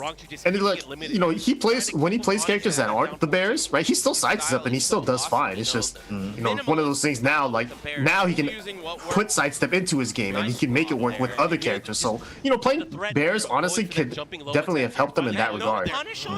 Look at that block. Yeah, and His blocking is out of control. Oh, the classic Eddie. As soon as you get rage spending. Opportunity here. The 2-1 able to close it out. Look at Rangchu. Especially with Eddie's back against the wall using the rage art, they still haven't fixed that. 90% of the time it's still 180s and doesn't hit anybody.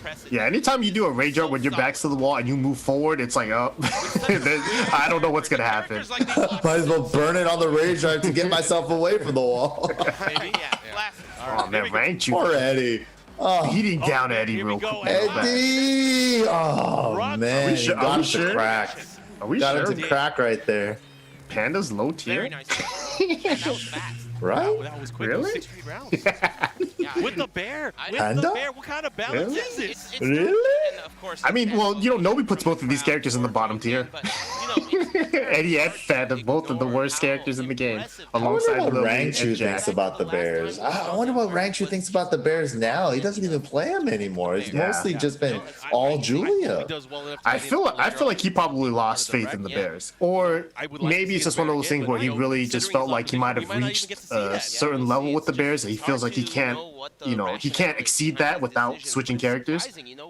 And I mean, the other thing too was didn't the Bears also receive some weird nerfs after this event? I could confidently Like say, after, and then everybody was like, "Bears are dead." Because it was really after this event where you really didn't see the bear come out anymore, right? Like that's when Rangchu really started jumping around different characters. So it could be just a combination of just we have different changes to the Bears happening, his play style, and also just the level of competition around him getting better, right? Because remember after this, right, it wasn't just Korea that was coming out. Obviously, literally like a month later, someone from Pakistan wins the next Evo, in Evo Japan, right? It's like and the Japanese players as well. They all leveled up. They all grinded. Their camaraderie in the TWT 2019 finals, and just like the speech that Nobi dropped on everybody, he's like, "This is Japan game." I'm like, whoa! That's also a pretty good thing too to mention, though. Rangchu actually has been training a ton in Japan.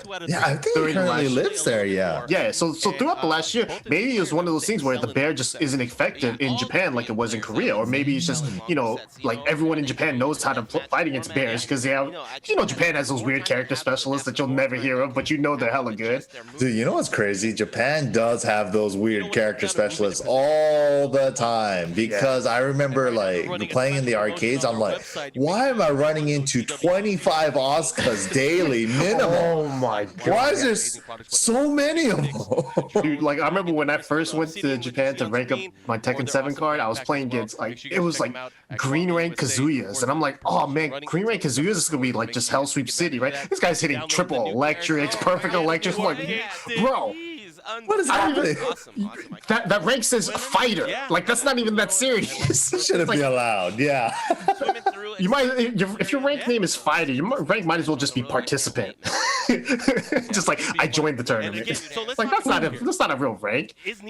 But I mean, like those Kazuya players in the green ranks were just terrorizing me. I was like, bro, I'm playing Akuma. Like, what are you doing? Trying to learn a new character in the Tekken engine, right? Akuma just dropped, and it's just like Kazuya. Try hard Kazuya's out here hitting the hardest stuff.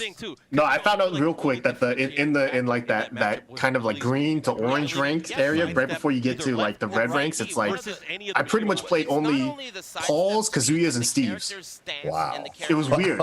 It was weird because I remember at the time too, that was just my matches, but I remember like watching other people play in that same area, like that same ranks, and they were playing different characters all over. I'm like, I want those characters. Maybe it's a time of day type of thing, like Steve, Paul, Kazuya players only come out around noon to 4. It's like any kind of RPG RPG game. You gotta go for the hunt at the right time. Yeah, no, for sure. Those guys came out near the night after they were done Oh, working. DGen hours, huh? Yeah, the Steve Paul and Kazuya mains are all businessmen for sure. Oh, They they're the came out- guys in the suits with the suitcase next to the arcade cabinet, leg crossed, cigarette in the mouth, Yeah, cigarettes. and wine cup, joystick grip. They've already smoked 3 packs of cigarettes in that one session. One round one, whole pack is done. Like, when did this happen? That's the classic, man. Oh man, we got Kudons and Knee, another classic. Oh my god, I didn't even realize that turtleneck was a UIU turtleneck. Looks like he is Yeah, going remember straight to Lily. that's awesome. when. That is what Oh, and the expected. Knee brought back the Crowd, Lily. of We course, gotta touch on this. I don't remember which tournament it was. Do you remember? Yeah. It was one of the ones earlier this year. It was grand finals, Kudon versus Knee. I think like earlier in like maybe winners finals or one of the sets before, they ran it as a mirror, Devil Jin, but then Knee was just like, screw this. Let me pick Lily on you. And then just destroyed Kudons after that. Yeah, and Kudons look flustered, right? Because Lily and Alisa both have pretty, like, I would say unique side steps in that their animation's a little bit different from the rest of the cast. So they tend to move around a little bit more effectively in some ways and a little bit less effectively in others, right? Because obviously it's a different animation. So her movement allows her to avoid Laser Scraper, which is huge because that's one of Devil Jin's best tracking moves. That isn't a tracking move, right? But Kudons had to adapt to that because obviously the first time they played Knee's Lily, shockingly enough to say, was a terror. It's like not something you would say normally, but yeah, like Knee played that match perfectly, and so Kudons had to adjust here. Yeah, and that's exactly the thing, like exactly what Ricky's talking about. Like Lily's idle position with like her hand position, and when she sidestep, she kind of like pulls her head back during her sidestep too, retracting her like midsection herb box. So that's why it's like really hard to hit her with the laser scraper to try to get his track on Lily. That's why sometimes like some players will be like, oh, you know, Lily's tracking or Lily's sidestep is not that strong because it gets hit by moves that would otherwise be stepped by other characters. But you know, it's just like one of those give and takes, like strengths and weaknesses. But obviously hers is it's a strength in the fact that it's not as common as other characters, right? So you're used to these moves tracking, and then when it doesn't track a Lily or it doesn't track a Alisa, then it becomes like, well, they seem kind of broken, right? Because you're something you're not used to. And look at that. Knowing that you have especially it's like, oh, you're breaking the rules. Like you're not supposed to be able to do that. My data does not compute. How am I supposed to adjust to this? Nice job blocking and punishing. The one thing I did know from right off the bat when I watched this match, though, when I first saw it, was when the one thing Kudons did a ton of to neutralize the Lily pick was just generic low kick. A generic low kick to keep Knee from stepping to his left, so it forced Knee to stay in front. So then it opened up more of his moves. Yeah, just generic low kick, and then it's like do it enough times to annoy them, and it's like you're gonna have to start worrying about it, and then you go for the mids. And that kind of has to think. She was just out of there. Caught the back turn. And Kudons had to practice, especially considering that he had played Knee in a grand final set and lost to him with Lily. Like, that's a pretty hard counter right there. There's like, because Knee has never picked Lily in his life. I think in a tournament after this, Kudons did get his revenge, but I don't remember if it was before this event or if it was at this event. We'll find out. He's getting his revenge right now, though. Tied it up. Without the kill there, but he pulls through. Like Kudons too. I saw his like training regimen a little bit at Combo Breaker this year, 2018, with Kokoma, and like he was going up against Lohai Shaheen in top 8.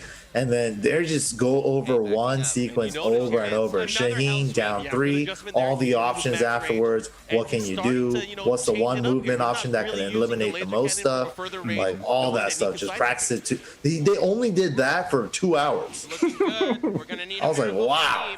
I mean, they're dedicated, right? I remember when Kudons first came to like one of these American events, and like back then you had to bring your own stick, right? And it's like Korean sticks weren't readily available anywhere. You just had to like go get some random random guy to make it out of a briefcase for you. Yeah, that's very true. Yeah. So like so Kudon's like he just got a new stick, and so he had to break it in. So you just see him sitting in the corner of a hotel room for like 5 hours, just like breaking in a joystick by not playing, just sitting there, just rotating the stick nonstop. And I'm just like, man, he's dedicated because he's really trying to break in that stick. Crazy. This stick is too new. I needed to get it to my Wow, straight out of the box. But yeah, clutch first game. That was crazy. Knee had the wall with the rage with that clutch hop kick. Goes for the rage art. Gets the spike out of a flow scenario. I don't know if Kudon's did a forward 4, up 4 there, but gets spiked. Down to the ground with down forward 3. Then he goes for the ground hitting down 3 to close it out. Kudon's gets up, blocks the low to take it. Wow. Yeah. I mean, that's one of the things, like, we mentioned this about Bin Chang, and this is definitely something I see with me as well, is that when you tend to play a lot of characters, your options are, obviously very good, right? You have a ton of different characters to choose from to counter pick your opponent, but at the same time, if you don't know like the real nitty-gritty details of your characters, certain things like maybe this combo that could have capitalized, it could have killed, might not be, you don't have that information because you're not used to playing your character. Yeah, exactly. Maybe you burning the rage drive would have netted you more damage as the wall combo, or just going for the regular raw wall combo with rage would have been better than using the rage art, stuff like that. The little details. Yeah, so it's like one of those things where it's like Knee's obviously a great player, but you can only spread yourself so thin, right? Before you really you're just like, his Lily is not really a Lily. It's a knee. It's a knee. It's a knee. It's a knee. It's not Lily. It's a knee. It's a knee. But the question, I mean, that's really what it is, right? Because Knee does not play Lily like a Lily player. He doesn't use the cartwheel all that much. He really plays Lily like just a generic Tekken character. Down for one, a lot of side pokes here and there, just movement fundamentals, but gets hit with a 4-4-2 there, and that's going to be that. I guess that's kind of Lily-like getting hit. keeping up with the normal Lily tactics. Oh, he's getting the step, but not an optimal punish at all. What was that back to? Yeah, don't even know what he was trying to go for there. It's getting close. It's like you could tell that he's making the right reads, but it's just like he's not comfortable with the character in his hands. So it's like certain things that he could have been capitalizing on, he might not be. And man, every time he comes in trying to attack, Kudon just counter jabs him with the 1-1-2. Like right there, he tried it again. And Kudon's putting up a good fight. This quick in and out game with just like 1-2s and a couple pokes here and there, just both establishing timing and trying to track the steps. He got the jab on. He did the electric, tracked him on his step. That was sick. Dash, dash, dash, back forward 2, long crouch dash, hell sweep.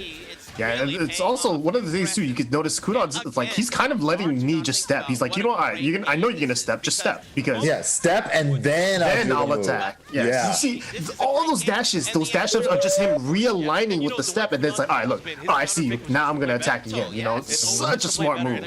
And the timing changes what realigns him, so that the back forward 2, he's like, oh, you're done stepping, now back forward 2. Bro, that's such a good it's like the wheel of options, right? It's like, okay, attack versus step. Step will beat the attack, but if the change of the timing change will beat the step. It's just like this crazy rock, paper, scissors of like step, guard, attack. It's just like, wow.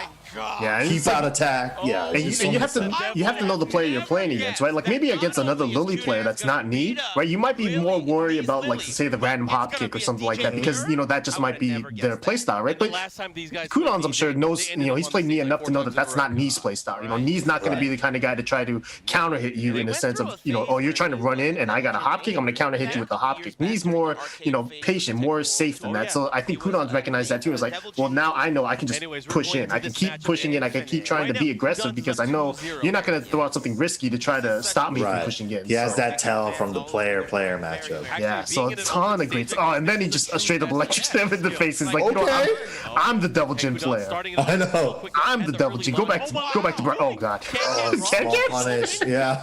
Only back 1-2. Knee still has to loosen up to the Devil Jin. Side step, flat flash punch. Ooh, I was told Tokyo Tekken Masters 2018, so that was earlier this year in Tokyo where Knee brought out the Lily. Anti-machine tactics are being employed by both of these players. They're trying to sidestep. They're trying to go. Yeah, I mean, you know, Kudon's had to be thinking about that, right? Because Yeah, it was like, so dominant. It was such a dominant match, and honestly, it's kind of a flex on Knee's part. Let's be honest. Like, everything he does is a flex, dude. to win a Masters with Lily of all characters, that's a pretty hard flex, right? It's just like, look, I'm this good. I can win with the character I've never played with ever, Bro, like, and be one of the best players. Just this year, right? I mean, just this year, Knee picking Ulsan's character Kazumi in the mirror match in the exhibition. Like, how can people tell me that's not a flex? That's 100% a flex. I mean, because at a certain point, I think for Knee especially, it's not even about winning anymore. Like, obviously he likes to win. I think he would love to win, but you know, I think he looks more for the challenges now, right? Because at a certain point you win enough, and it's like, I just need to find someone to beat because I want to keep getting better. You know, that's why. Like, I remember, what's the next level from here? You know, the only way to get there is by losing sometimes. You saw, I mean, you saw the finals the next year, right? 2019, where he actively seeked out the Arslan bracket. He was like, I want that pool. I want to play Arslan because he's the guy that's been beating me. He's the one I need to beat. So that was like storyline. Knee doesn't know the right combo. That don't work after lightning screw. Yeah, that's the big issues here. Like I said, it's just one of those. You play too many characters sometimes, you might not know the real dirt. The intricacies, the stuff that's going to cost you. I guess the electric punish there on the 1-1-2. Oh, a forward 4, so good, and it's back. It's back. It's not as good as this current up forward 4 and the one we're watching right now, but it's a nice happy medium in between. Oh my God! Yeah, people wouldn't be mad about it if they never got the season 3 version of up forward 4. Like season 3 still wasn't that bad. I thought so. I thought it wasn't that bad either. But I mean, so the happy medium is great for Devil Jin players, and it's terrible for us because we saw what the worst version of it was, and we thought the worst version was still pretty good. Yeah. But if they showed us the best version to the version it is now, then we'd all be like, oh yeah, that's a decent nerf. We wouldn't care about it as much. I think that's honestly my favorite change for Devil Jin this season.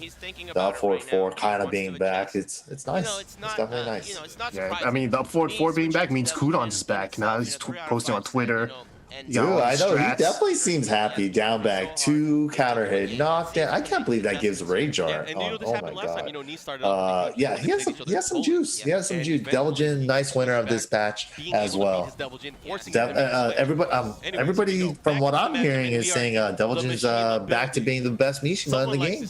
I think that's what a lot of people are saying right now. Yeah, he's solid. Definitely into solid. the action. Starting I want Kazuya to have the spotlight, man. Kazuya is just so sick. Who gets into grand final. I mean, I would love. I've said this before. If I could main any character, it would be Kazuya. I think he's the coolest character. But He is cool.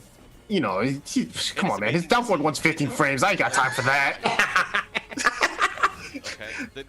Everyone else has a down forward one that's 13. How do you give me the slow one? I don't know how to use that. That's so funny.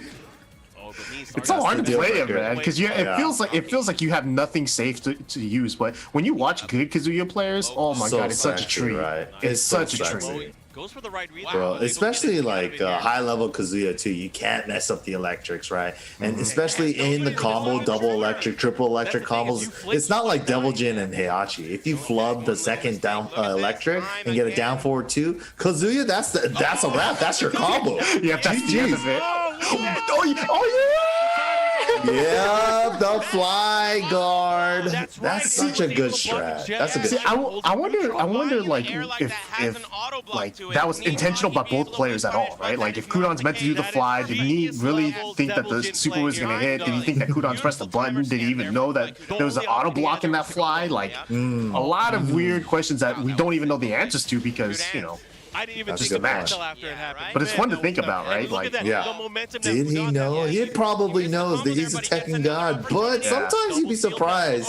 Like some of these top players don't know like one or two little super intricate, minute details. It's just like, oh, I didn't know that. You know, And that's the sometimes thing. I think you'd be everyone in the loser surprised. bracket. Yeah, doesn't there's a lot wanna of times deal like with you the, you tend to see, especially good players, they tend to give other good players a lot Too more much benefit. credit. Yeah, Yeah. like they almost always like, oh well, you know, you could sidestep the string, you know, so I'm not gonna do it. It's like, no, you got to do it and test your opponent out, see if they will actively like try to counter it, you know. Right, 100%. And then there's a lot of times where I force it because I want my opponent to learn. You know, it's like, all right, look, back to one, you can counter the second hit. Just I'm gonna keep doing it until you counter it, or I'm just gonna beat you up with this one string. It's like, because I want to force them to learn, so it forces me to react to them learning. You know. So, Yeah, what's your counterplay to this? So I can try to counter the counter. yeah. In tournament though, no, I'm not gonna let my opponent learn. I'm just gonna beat them down. But Dude, it's scary in tournament, man. Whatever you're setting up, you gotta just do it in a first to two, right? That is terrifying. It's so scary. And he might just tie this game. I mean, that's why some people, you know, because you remember, historically, Japan has always been a very single elimination, one game tournament type of country, right? And so their tournament games are a little bit more ballsy. Let's say that they're Oh, stressful, right? I mean, you got to take some risks sometimes, right? Because you only have one game to play with, and that's rough. Dude, that is super rough. All their tournaments on the regular is just one game, single elim. Yeah, that, If they're you've been starting to waiting break for away that from turn. Oh, thank God. Thank God. It's been such a ridiculous, like, I love it though because it's chaotic. Yeah. it's the chaotic evil. Ooh. Wow. Nice. Wins it over knee in the mirror match, the Devil Jin match. The torso hug, reminiscent of 2017. Don't know what that's about. He tried to get a good grip, but Knee was not having it. Knee wanted out of there so fast.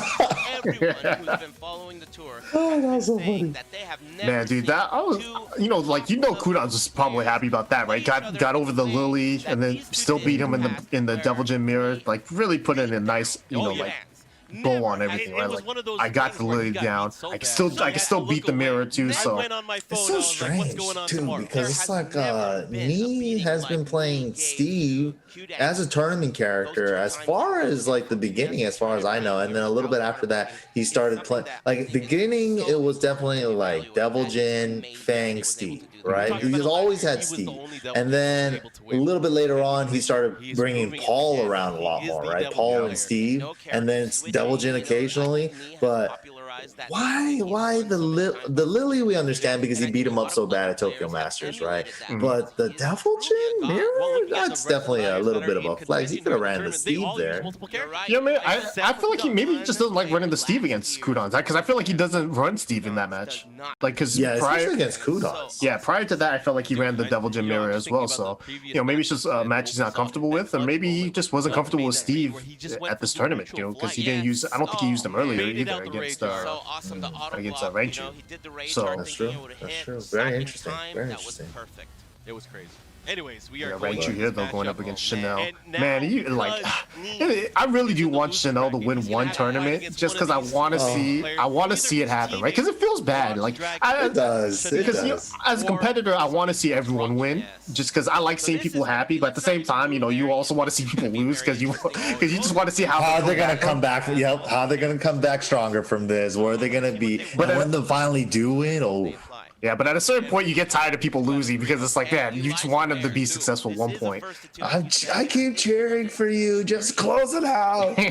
This is the one set. Just win this last set and it's over. Take the dub. Oh, man. Chanel, always right there. So we'll see. Picking the Eliza in this matchup. Interesting. Yeah, I feel like Nee is more deliberate in his picks, right? Like it's clear counters or something. He has a good read. I feel like Chanel isn't that way though. Like I'm not sure I follow his thought process when it comes to his character selections, but at the same time I don't play a lot any of his characters, so I don't know what the matchup is like. Right. But if I don't know, I've always felt like Chanel's choices are more just based on like, how do I feel right now? You know, like At this very moment, right? do I feel like playing I mean, these I feel characters? like if you're a bear player, you have to have insane reflexes. Because I do know that is like one of Knee's things, right? Knee, when Knee doesn't know what character to play in matchups, he'll just straight up ask Chanel. Chanel will tell him, and then he'll be, all right, I'll play that character. That's a good choice. Yeah, I think that's definitely the case. The coach, Chanel, which character do I pick for this one? And sometimes he doesn't even listen to him either. Yeah, it's true. Yeah, he tells him something, and then I remember at Combo Breaker, he told us one thing, and he's like, I told him this, don't worry. I think he said geese, and then he just picked Paul the whole way. Yeah, because I was right next to Chanel. Like he was trying to call Knee over, and then when Knee turned around, I hear him yell, geese, geese, and then Knee looks, he goes, okay, and then picks Paul. And I look at Chanel, I was like, geese, huh? And but he looked at me, he's like, oh, it's okay, because like I think even he was like, you know what, if he picks Paul, that's just as good. Like that. Imagine they're on some like next level mind game. He says geese, so the player thinks that he's trying to counterplay his geese, but then he picks Paul. Yeah. Oh my God, we got to start getting sign stealers out there. Verbal 50-50s. All right, that's it. Then next time he says geese, I'm gonna let the players know he's picking Paul. He's going Paul. Counter pick his Paul. Spacing, just using the standing Paul's jabbing, still such a cutting him off, crazy like character, down even in forward this two, version. Using this, The latest barely version. using the down back two as well. It's just been working out. But man, Rangchu just beating Chanel up. You know, Doesn't seem like he had found a single answer. He's dropping combos too. It really just feels like just Rangchu just making all the right reads and well, he's doing defense really is good just right now, on but point. you know, eventually he's gonna have to face that same demon The that he lost low to earlier. The low. This is before the Moonglide 4 was buffed. He used his meter, but he's about to build another one, and he has rage. Just out of rage. Mid still to got mid. 3 rounds. Solid to none choice. Against Chanel That Rangchu. is Dude. quite the statement, I would say, my On friend. fire. What happened? Yeah. What happened? An amazing display. Rangchu, man, I don't think you know what. Like maybe the one thing about this tournament, right? How many people do you think actually like? Because you knew Rangchu was in the top 19, right? How many of these players do you think actually practiced against bears? 0, probably. Yeah, it's crazy. Like you don't know if anyone practiced against bears or not, because you don't know if Rangchu was gonna make it this far. You know what's the craziest part about the TWT finals to me? Is like every time you have like your top 3 most likely to win for the tournament, it's never those three.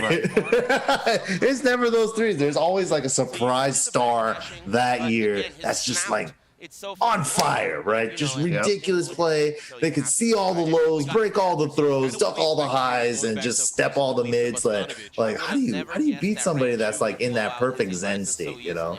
I'll say this right now. Last year, TWT finals in 2019, we all like all the people that like were in production or whatever. We just all decided like, all right, let's all just like just randomly pick 2 players to figure out like who's right, who's gonna get the right choice.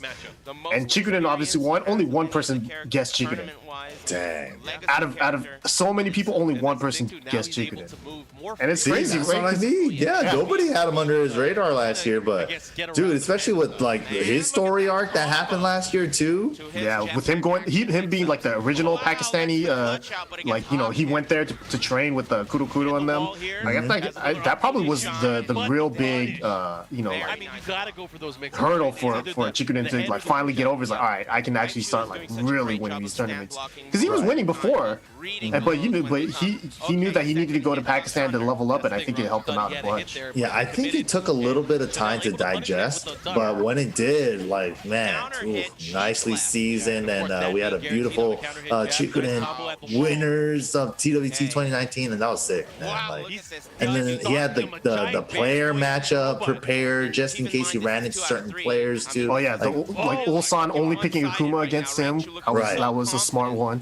People are like all up in arms. It's like, oh, Akuma won the TWT finals, but he did 98% of the tournament with Geese. But yeah. Yes. It really was just the character matchup, which was crazy. Man, look at this character matchup though. Rangchu running through Chanel, which is so crazy. Definitely a player matchup, man. Like Chanel just trying his best as a big lead gets floated. Rangchu always seems to find something on him. Yeah, it's just like any other tournament, right? No matter what, it's like how on are you that day? You know, like are you on? Are you low parrying everything? Are you blocking everything? Sometimes you're on, sometimes you're not. You know. Look at that. He constantly is moving in. Right here though, you could tell Rangchu when he's playing his bear, he was on because his defense turned up. Dude, seriously, like, and like the way he's threatening with the bear right now, just in and out, and just staying in his face, like this uncomfortable, like awkward, like offense. Oh, there he goes. Finally blocks it up 1+2. That was so scary though the whole time. Rangchu's just playing like in your face with the bear, blocking everything. What are you supposed to do? Yeah, I know. It feels crazy, right? Because it's like you want to be aggressive because you know bears aren't necessarily like the best in terms of like countering, you know, and like trying to fight back. But at the same time, it's like when you got a player that has the movement like Rangchu does and the defense is him, you don't want to swing because you put yourself at risk. And so then it just gets scary overall. Yeah, the way he's doing this right now is, I feel like he's tapping into it right now against Chanel. He's like something's clicking. Yeah, like he is staying just out of range for so many things. All that up forward 1+2. Great move there. Rangchu takes it out. He's in top 3. Something, you know, probably I think before this, right? His highest placing might have been like a 5th place or something. Like or 4th place. Like he never broke the top 3. He never was a threat to win the tournaments because he never found himself in those grand final positions, right? Not often. And then like here he's in top 3 of the finals of all things. Like finals. Bears. Kinda, really? But yeah, he's definitely tapping into some type of Zen mode right there. Just playing at range 1 to 0 the whole time. Just like smothering Chanel, like just destruction. Yeah, he looked so good there. And his defense was just on point. It's hard to... How do you break someone down that blocks everything? Dude, right? Low parries everything, ducks all the highs, breaks all the throws. You can't... Like, impenetrable defense, man. It's just like... And it's also very exhausting for your opponent, too. It's like, damn, I can't even hit him with a low. What am I supposed to do? Like, yeah, you start to second guess yourself. 100%. But also, big shout outs once again to Astro Gaming, the official headset and mix-amp of the TWT throwback. And this year, they extended their partnership to all the products to the casters. Every caster of the TWT throwback has a special edition Astro TR main stage headset to bring the hype to you guys at home. So big shout outs once again to Astro, giving us all the love. And yeah, they've been working great. All right, we also want to shout out the Bud Light. You know, they just finished up the beer league this past Tuesday, so definitely check out those VODs. If you haven't, go check out twitch.tv/Bud Light. Those finals were crazy. I'm telling you right now, there were some great finals. You had 4 players from the East and 4 players from the West battle out with each other. Some upsets, man. So definitely check that out. For real. We hope that it comes back next year, but definitely check out those VODs for this past season. It was a great one. So definitely check that out. And I believe that we are going to be going on a quick break. We will be right back for our top 3 of the Tekken World Finals 2018, so don't go anywhere.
All right, and welcome back, guys, to the TWT Throwback. You guys are joined with me, MYK, and Rickstah, and we're going over the TWT Finals from 2018, and we are in the top 3 action here now with Kudon, and Rangchu. There we go.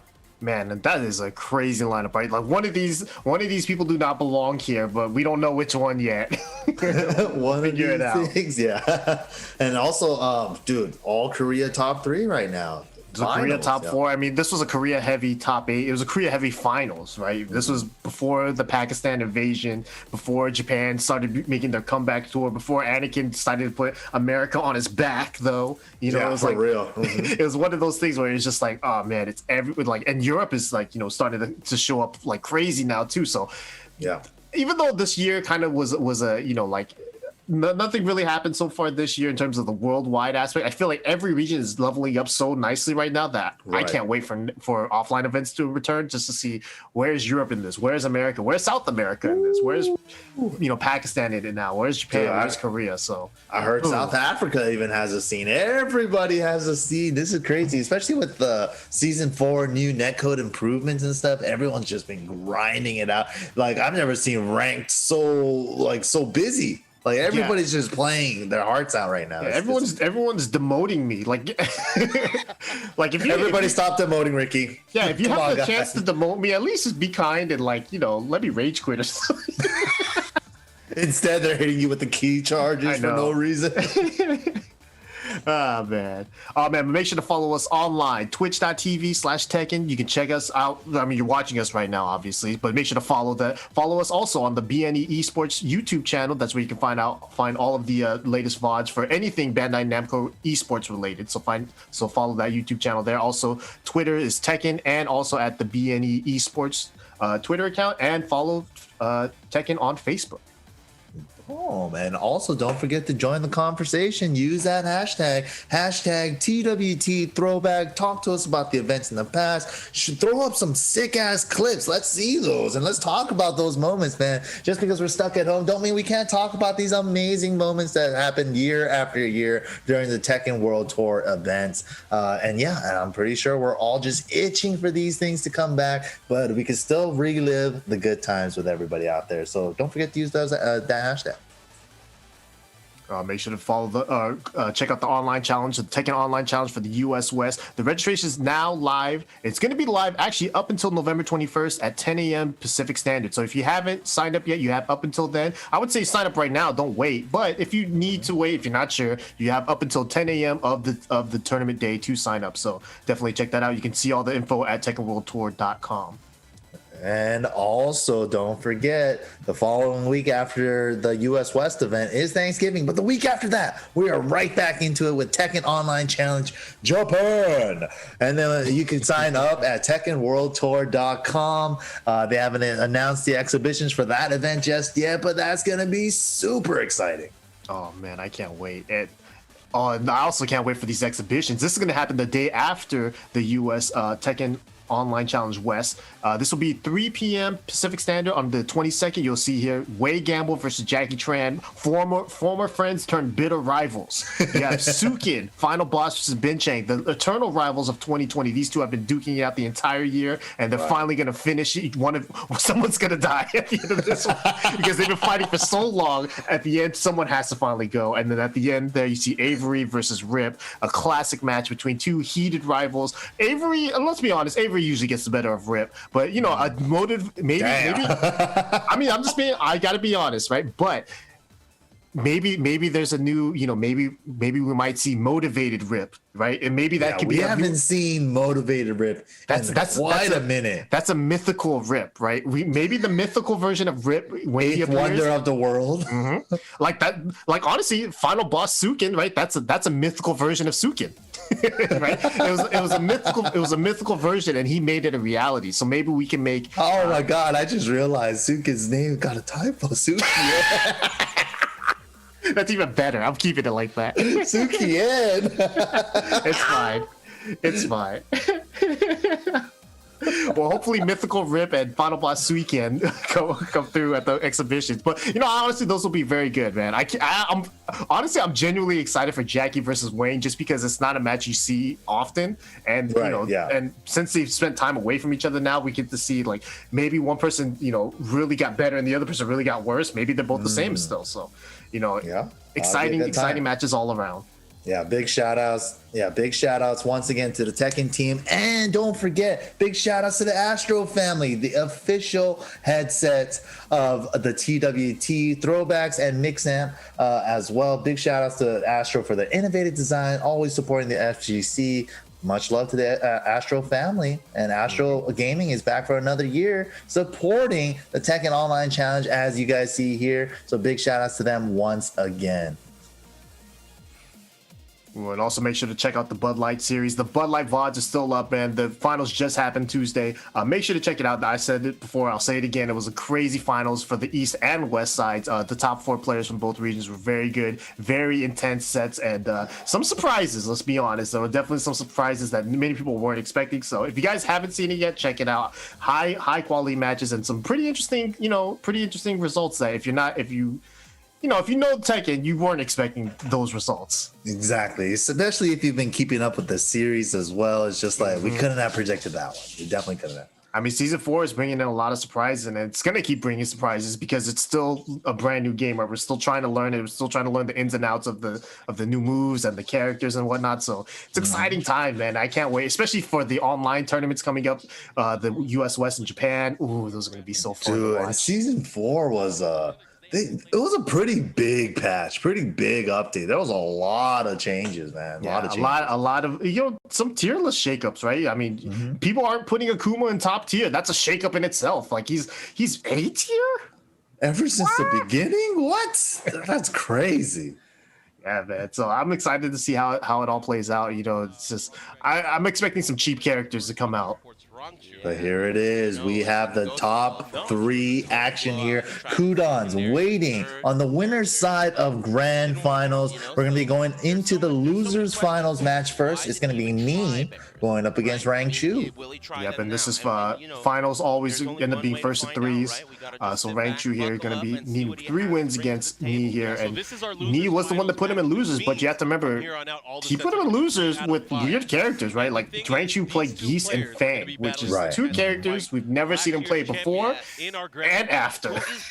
And dude, I don't think I've ever seen him play those characters previously or ever again. But this is final form Rangchu here. He's gone down, ever since he's gone down to the losers bracket, he's been on a tear with his Panda. Like ultimate defense and offense, man, just seems impenetrable. Yeah, I mean, sometimes maybe he really felt like his Panda couldn't do it against Knee in the first. But when you're in losers, you have 3 games and your back's against the wall. You can be eliminated at any point. You might want to think like I gotta play what got me here. The Panda got me here. So crazy. Gets runs right into an electric little sexy crouch dash forward 3 there. Wallcom. What the?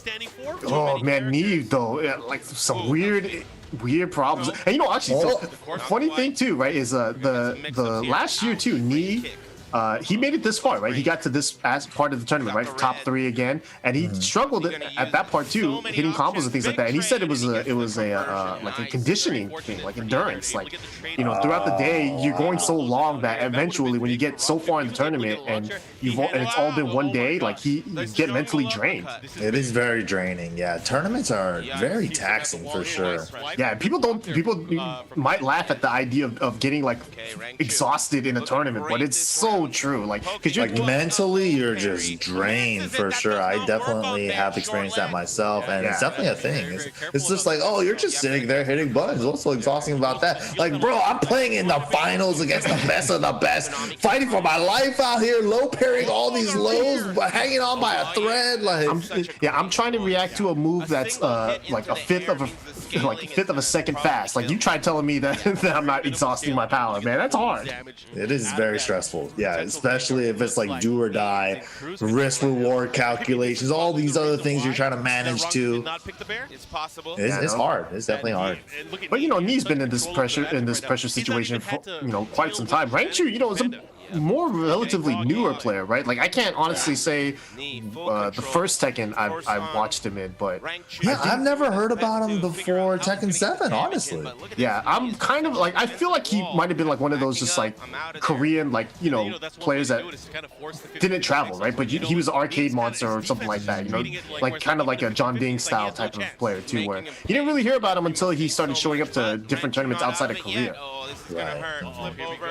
But dang, this is all looking to be neat. 3 rounds straight. Like Rangchu just wasn't able to get anything going at all. Knee with the keep outs with just these little pokes here and there. Not even like too much 50-50s at all. It was just all control. Yeah, and that's a scary thought if you're Rangchu, right? Because he went to his those weird side characters and it didn't work. Then he went to his main character and it didn't work.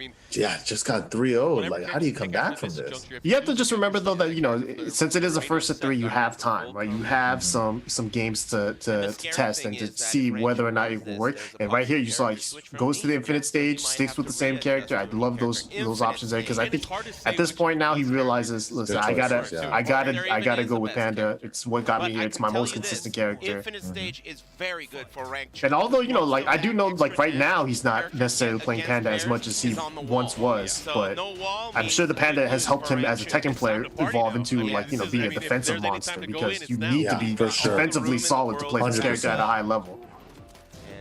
Yeah, if you're going to do any work with this character, you have to block those things. But one added benefit to the Bears is, like, yeah, if you get hit, you get these messed up big boy combos and stuff, and like stuff that don't usually hit grounded, that hit grounded. But the legs are far back, and it causes weird drops just like that. Yep, there's a ton of issues like that. There's sometimes where big characters, they might not, depending on the character you're playing, you might not get a big boy combo on them because they tend to drop out of it oddly. Like, you know, because they're a different size than other characters. So, you know, sometimes it can be an advantage. Most of the times it's a disadvantage, but, you know, in the case of Panda and Kuma, their hitbox is so unique compared to the rest of the cast. Like, their hitbox compared to Jack is so different, and they're both, like, you know, big characters, but you have to recognize that those short legs really mess up everything, because the center of gravity is kind of... Where is the center? Exactly. On the right on the tail. Right at the nub of the tail. That's the center. That makes sense. Okay, the low delays the second hit. Oh man, just pressuring with the hunting bear stance, going on a hunt. It's a level 5. It's definitely hunting. That stance is not particularly great. No. Right? But man, his Eric said it right there. That stance is not the greatest stance, but it is annoying if you let them get into it, because that low is like, you can't react to it. You have to guess it, and it's just, they can keep the pressure on from that. Exactly. It's just like a hard, like, I'm gonna keep running the 50-50s, but also at the same time I'm like evading all highs because it's a high evasive stance, and if I'm holding forward, I'm getting a low parry during the whole advancing part.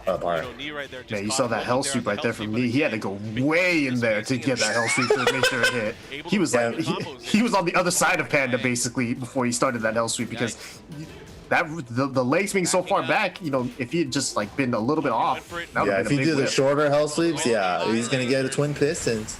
Yeah. Oh, beat him out to timing the challenge on the timing there.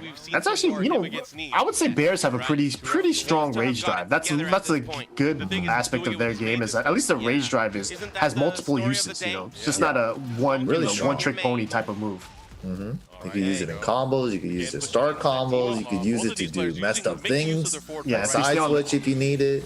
If they stay on the ground, it'll hit them, and you start just combos regardless. So yeah, very, get a full combo from grounded. That's very unique for sure. It's definitely something Panda and Kuma needed, because without a good rage drive, it really puts their rage kind of just as a not that big of a threat, right? But just having that makes all of the other options scary. It definitely complements the toolkit. 2 hits again.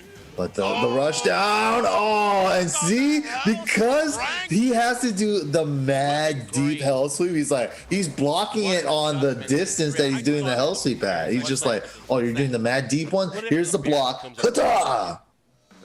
Yeah.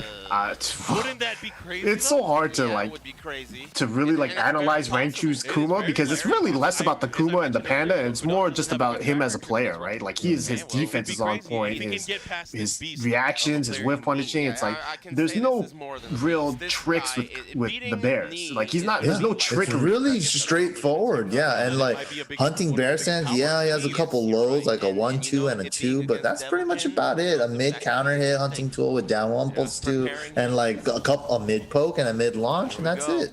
Yeah, Nothing too crazy. Once you get to this aspect of any tournament, right, gimmicks are usually the least effective thing. And like if you're playing a character like Kuma, like you feel like, oh, it's just a gimmick, right? Because no one plays this character at a high level. But I think when you can get to this aspect of a tournament with such a whack character, I think it speaks volumes as how good of a player you really are or can be. Yeah, there's definitely a specialty here for Rangchu, and it's his defense, man. And his offense ain't shabby either. Look at that. No hell sweeps for you, sir. Nice work. He's gonna close it Yeah, out. that's definitely his biggest strength has been his defense. He's been blocking. And you know, honestly, that's like one of the things why I like his bears so much is that I think that he utilizes defense more so effectively with bears because he knows he has to, right? Whereas if you're playing other characters, like, you know, he's been playing Julia recently, you know, and he has other characters like that. He doesn't necessarily rely on defense as much because the offensive tools for his characters before are like so much stronger now, so that he might not have to utilize those clutch blocks. But as a Panda player, you need to block. Yeah, and just having those clutch blocks at the ready when you need it, it definitely carries over with all your characters. It's like a universal skill that you learned from playing this bear character that you can carry over to your Julia or whoever he wants to play. Look at this damage. Ugh. Oh, and the side swap too. This is like top tier versus Challenge, but he did the fast one too. There was something in the air. Something in the air. Hell sweeps not allowed at this tournament. No hell sweeps allowed. What the? Dude, so Knee right here really looking to the heavens. He's just like, dude, I did the deep hell sweep. The first one hit. After that, they just stopped connecting. What do I do? Do I just keep doing up forward 4? But what's the mix if I never do the low, right? So, exactly what I'm thinking. whew. And I mean, if you're Kudons now, you're watching this, you're thinking, he's playing my character, and my he's character's showing me what to do. Yeah. Stop playing my character, please, Knee. Go away. That's true. Oh my god. Is he sabotaging Kudons for the future by giving him visual matchup knowledge? Like, I mean, yeah, visual matchup knowledge is definitely more important here because it's not going to be like the player-player matchup because Knee's Devil Jin is not Kudon's Devil Jin and vice versa, right? They both play very differently, but when you have the just character knowledge, right, and you're seeing it, and it's like this is a warm-up. Obviously, if Rangchu wins this, you know, he goes up against Kudons, and he goes up against his Devil Jin. He's already played against 3-4 games worth of Devil Jin earlier. You know, he's comfortable now, right? Yeah, it helps him out, and so like, you know, that hell sweep becomes a little bit easier to see when you see it, you know, over a course of 10-12 games. So, and the way that Rangchu is like formulating offense in this round, he just looks comfortable again. He's in that state again, like when he's fighting against Janelle, where he's just comfortable, dancing in and out of his face. And that's the thing with Tekken, right? It's just like these wheel of options: attack, movement. Do I just, you know, attack for the 50-50s? And this is what Rangchu's doing. He's eliminating all the options to just boil it down to 50-50s, and he's just guessing right on all of them. Then it's just like, what do you do to beat him? Yep. Nice job there from me, though. I mean, playing out the timer there perfect. It's hard to make a comeback, especially with such little time left. There's not really any options you have other than Rage Art. Man, nice dash ups there and just got killed. That's another element too of Tekken, right? It's like the time is your friend, so me right there just playing the time game. Okay, nice. Almost got the wall. Wall, man. Knee is going in though. Oh, looking looser on the Weibus there with Knee. Yeah, you notice none of those were hell sweeps either. Those are all demon paws now. He was scared and those all hit. So even the low he went to was down back too. Much safer than doing a hell sweep. Yeah, if you're Knee now, do you think like, oh, maybe those aren't reaction blocks? Maybe he's just really guessing. Ooh. Yeah, he's really testing them with the up forward 4s, but he's not ducking those like that either. Yeah, it's one of those. It's just like if you're Knee, like you want to see, right? You want to test. Like, are you really seeing these hell sweeps? Or are you just ducking, right? But how are you doing that? How are you so successful at this, bro? Oh, big drop! Oh, He's faking out the low Gets there. one hell sweep, but he doesn't give him another. Wow. Ducking there. Never. Wow, Knee like just seems frustrated, dude. Like It's the fun. mix doesn't work. Listen, if you're watching this, like, do you watch when you watch matches? Do you watch yourself as one of the players? Like, do you kind of put yourself in the situation? I do that too. And if I'm Knee right now, I'm definitely frustrated. And now he got the up forward 4 to whip, and then he launched him for it. Oh, dude, I'm super heated. Yeah, I'm if just I'm- like at the point like I should give up. What am I supposed to do? Up 4? Screw it, up 4. Yeah, and it's like that's nothing to do with how Knee is playing. It's everything to do with how Rangchu is playing. Rangchu is making me angry. Yeah, he's forcing him to play like this. Just perfect defense, punishing the windy, like just couple jabs. He knows he has the lead. He has to take a huge risk with the 50-50 that hasn't been working. So Yeah, it feels hopeless, right? Like your one go-to low as like your main launcher is no good as an option. But like your mix-up for that one low is not an option either because it seems like it's getting working. So what do? You know, it's like you have to either just go change up the style completely or not force the mix-up. Like, oh, there he goes. He's forcing it still. He's trying to push it in there, but It's just like catching couple mids now. He got a up forward 4 and he got a 4-4-2 there, but Rangchu Oh, the mix-up. not out of it, breaks the throw. and you see like Knee does not want to throw on a hell sweep because that he could lose the entire set. Oh, lucky break. The transition to bear Right, yeah, condition. Knee's just like, I'm gonna go mid all day now. Just up forward 4. Wow, even the down 4 whip! He dashed into it! The tiny bare legs! Gets the screw after. Oh, the block, no punish! Oh, gets the race drive! Block, can he kill? He got the blue one. Huge mistake! Should not have played so many Oh, characters. what? Wow! Amazing! Did we ever find out what he was trying to do there?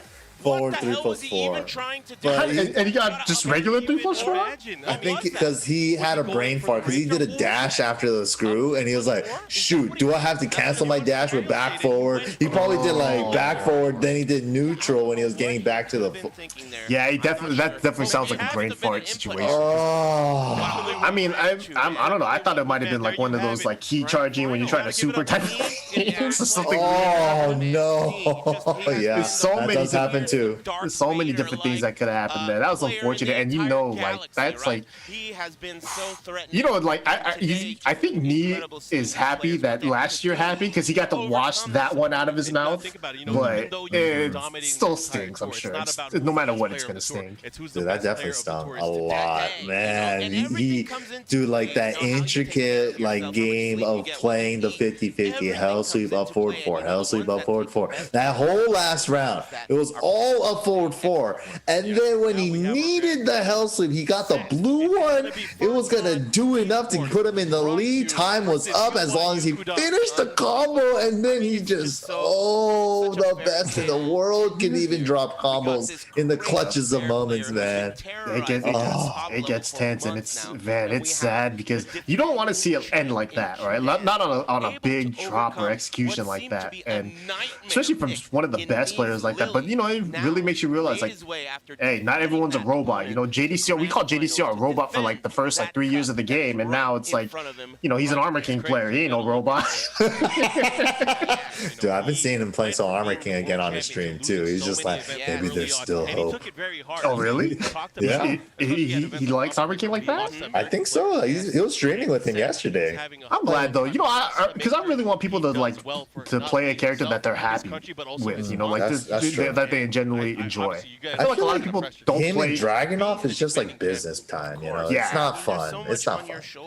I don't think there's any like connection there between him and Dragunov. Yeah, there's no love, and even the connection that we thought that he had with Heihachi, I guess it just wasn't that strong, man. I would love to see JD play Heihachi full time, but I guess I want to see anyone play Heihachi full time. Like you don't like Heihachi mains are like basically dead. Like you don't see them existing at all anymore because they, you know, obviously number one, Mishima players, they tend to play all Mishimas, right? Not just one. And Heihachi, I feel like, is the least specialized Mishima out of the three. Like, I feel like there's no, like, Heihachi players tend to play all the other Mishimas, whereas it's like Kazuya players only play Kazuya mainly, or Devil Jin only plays Devil Jin. Like, you don't see very many of those players play Heihachi as much. Remember, like, when Heihachi was top 3 in Tekken 5 Dark Resurrection just because he had twin pistons? Do you think he'll be back if they gave him back the twin pistons? The 13-frame launcher? Yeah. I think so. I think so. Or even as a rage drive version, you know, make it like down forward 1, 1+2 or some shit. Hey, quiet down over there, man. Stop trying to buff it, Heihachi. Oh, man. You trying to make me a Heihachi, man? I just want to see JD play Heihachi again. I miss the old man. Heihachi is just so cool. You know, every time he hits you, he hits like a truck still. So yeah, I mean, yeah, maybe in the future, but no more JDCR Heihachi. I'm so sad. I think he might bring it out though, depending on if there's a tournament where he feels like he'll need to bring out the Heihachi. Because he was still bringing him out at like the Evos like early on, right? Yeah, like those.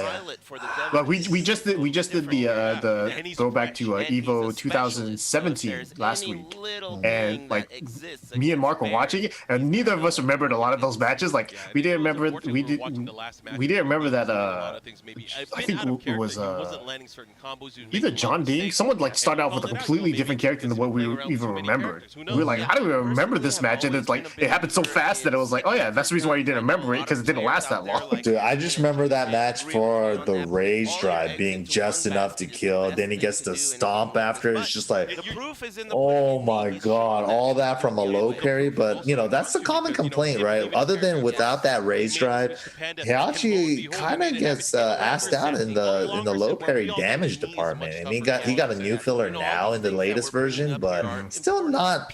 Like his low parry damage is still really weak.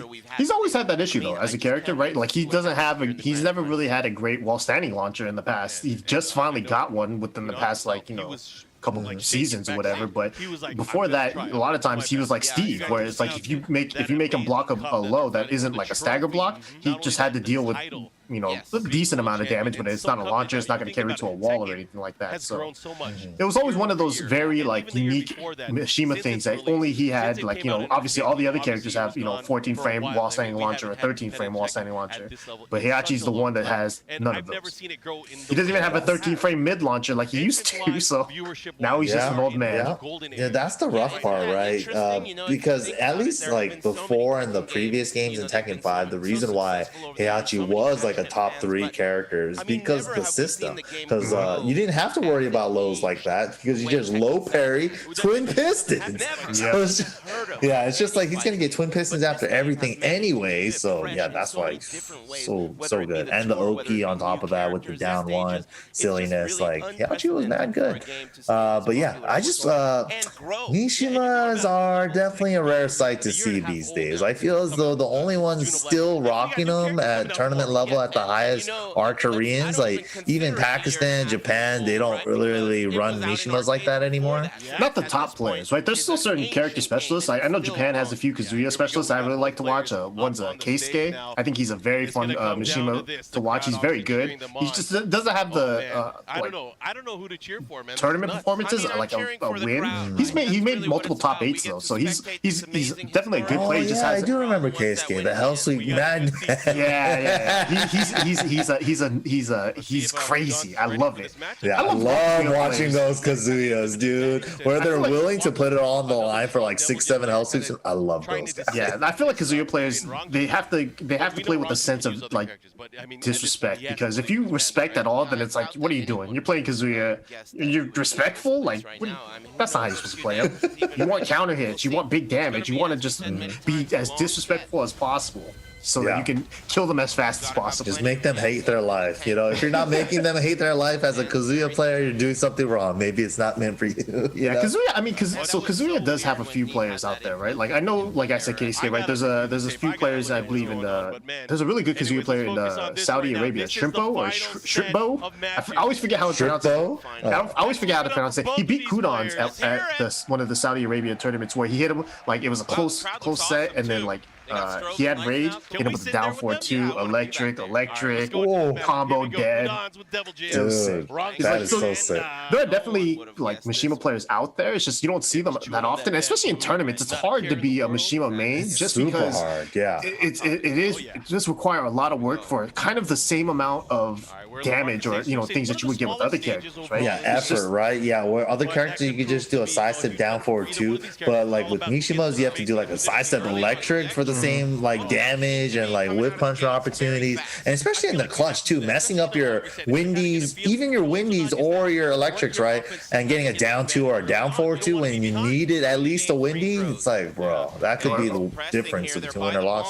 Yeah, like if you're not like the cleanest Mishima execution wise, like you might need that hell sweep and it's gonna hit and you get that down forward 4 or something. It can really be frustrating, especially when you're if you're really trying to be a tournament level Mishima, but if your execution isn't there, and it might not even like you might have the execution, but it just might not be on that one day, and that can be so painful too, because you even in your mind you're like, I know I can win this, I know what I'm supposed to do. My hands are too stupid, they don't follow. Yeah, my hands aren't listening to me right now in this clutch moment. Yeah, and like I can imagine that being an issue with a ton of Mishima players, right? It's tough because the Mishimas are definitely the most executive heavy characters, and they're also so strong, but it's just so hard to be effective with them. But that's I think also the treat of watching like high level Mishima play. It's like it's because it's hard, and it's like, damn, that's beautiful. And he did that in the clutch, but dang, Weiwu into this twin pistons. Rangchu ain't having none of it. Coming out of losers bracket. Yeah, here's the other issue now. You go for a player like me, right, who has the ability to switch characters and go to a different weird character, and now you're playing against Kudons, who has the ability to play. He can play all Mishimas, but in tournaments you never see any other characters other than Devil Jin. Yeah, he's the only time you ever see another. Only time you ever see another character is when he has to pick a second character in tag, and then he picks Kazuya. Which is like, hell yeah, I'm cool with that. That was pretty funny, actually.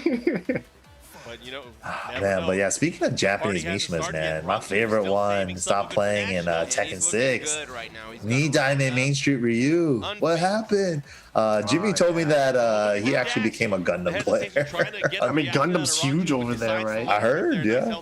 It's unfortunate. I kind of heard that actually. I read somewhere that his older brother, the original Main Street Ryu, was playing, like, not again, but like he played for fun or whatever recently. So wait, they're actually brothers? I thought he was a student. No, he said I think he's actually his younger brother. So he's that's crazy. That's some lore right there. A sliver of life left. Oh, he went for the 50-50. Yeah, I don't think too many people know about the Main Street Ryu guys. I know Main Street Ken, Main Street, yeah, everybody, man. Those are the days. The Osaka arcade, Matadoru, and like, oh, that was fun times. Yeah, Osaka is still in terms of relevancy in Japan when it comes to Tekken. Like, they're still pretty high up there, right? Like, you still have like the Keisuke was one player that I mentioned that was from around that area. Tanukana's from that area as well. Osaka has a lot of great players. Hopefully we get to see some of them in the exhibition coming up. Oh man, close first game. The cancels. And he's just outside of He's just threatening with it. Dude, when Rangchu does this and dashes in your face all day, it's like just as scary as the wave dash, but oh my god, he's not getting a lot of damage out of these hell sweeps. He went for another one too. He went for another one. And you know, another thing I'm seeing in this matchup, it's happened like several times already with me and Kudons, right? Hell sweep at the wall. You go for the back four combo, but Bear's hurt box is too big, so you can't get the back four to hit the wall, so you can get the second back four. So it's like you might as well just do something else after the hell sweep at the wall. Does back four into down one hit them? Like no, it's the way, like, you know how they have to do that backflip animation and then they hit the wall? Yeah. Panda doesn't get to do the full backflip to hit the wall. It's like too close. It does like a quarter of it, and it's like, oh, they can attack already. Oh, I see. So because of how close they are to the wall, it just like it drops the combo because of their big size. Yeah, exactly. Another benefit of like playing bears. Like there's weird, odd benefits of playing them sometimes. Yeah, little things like this.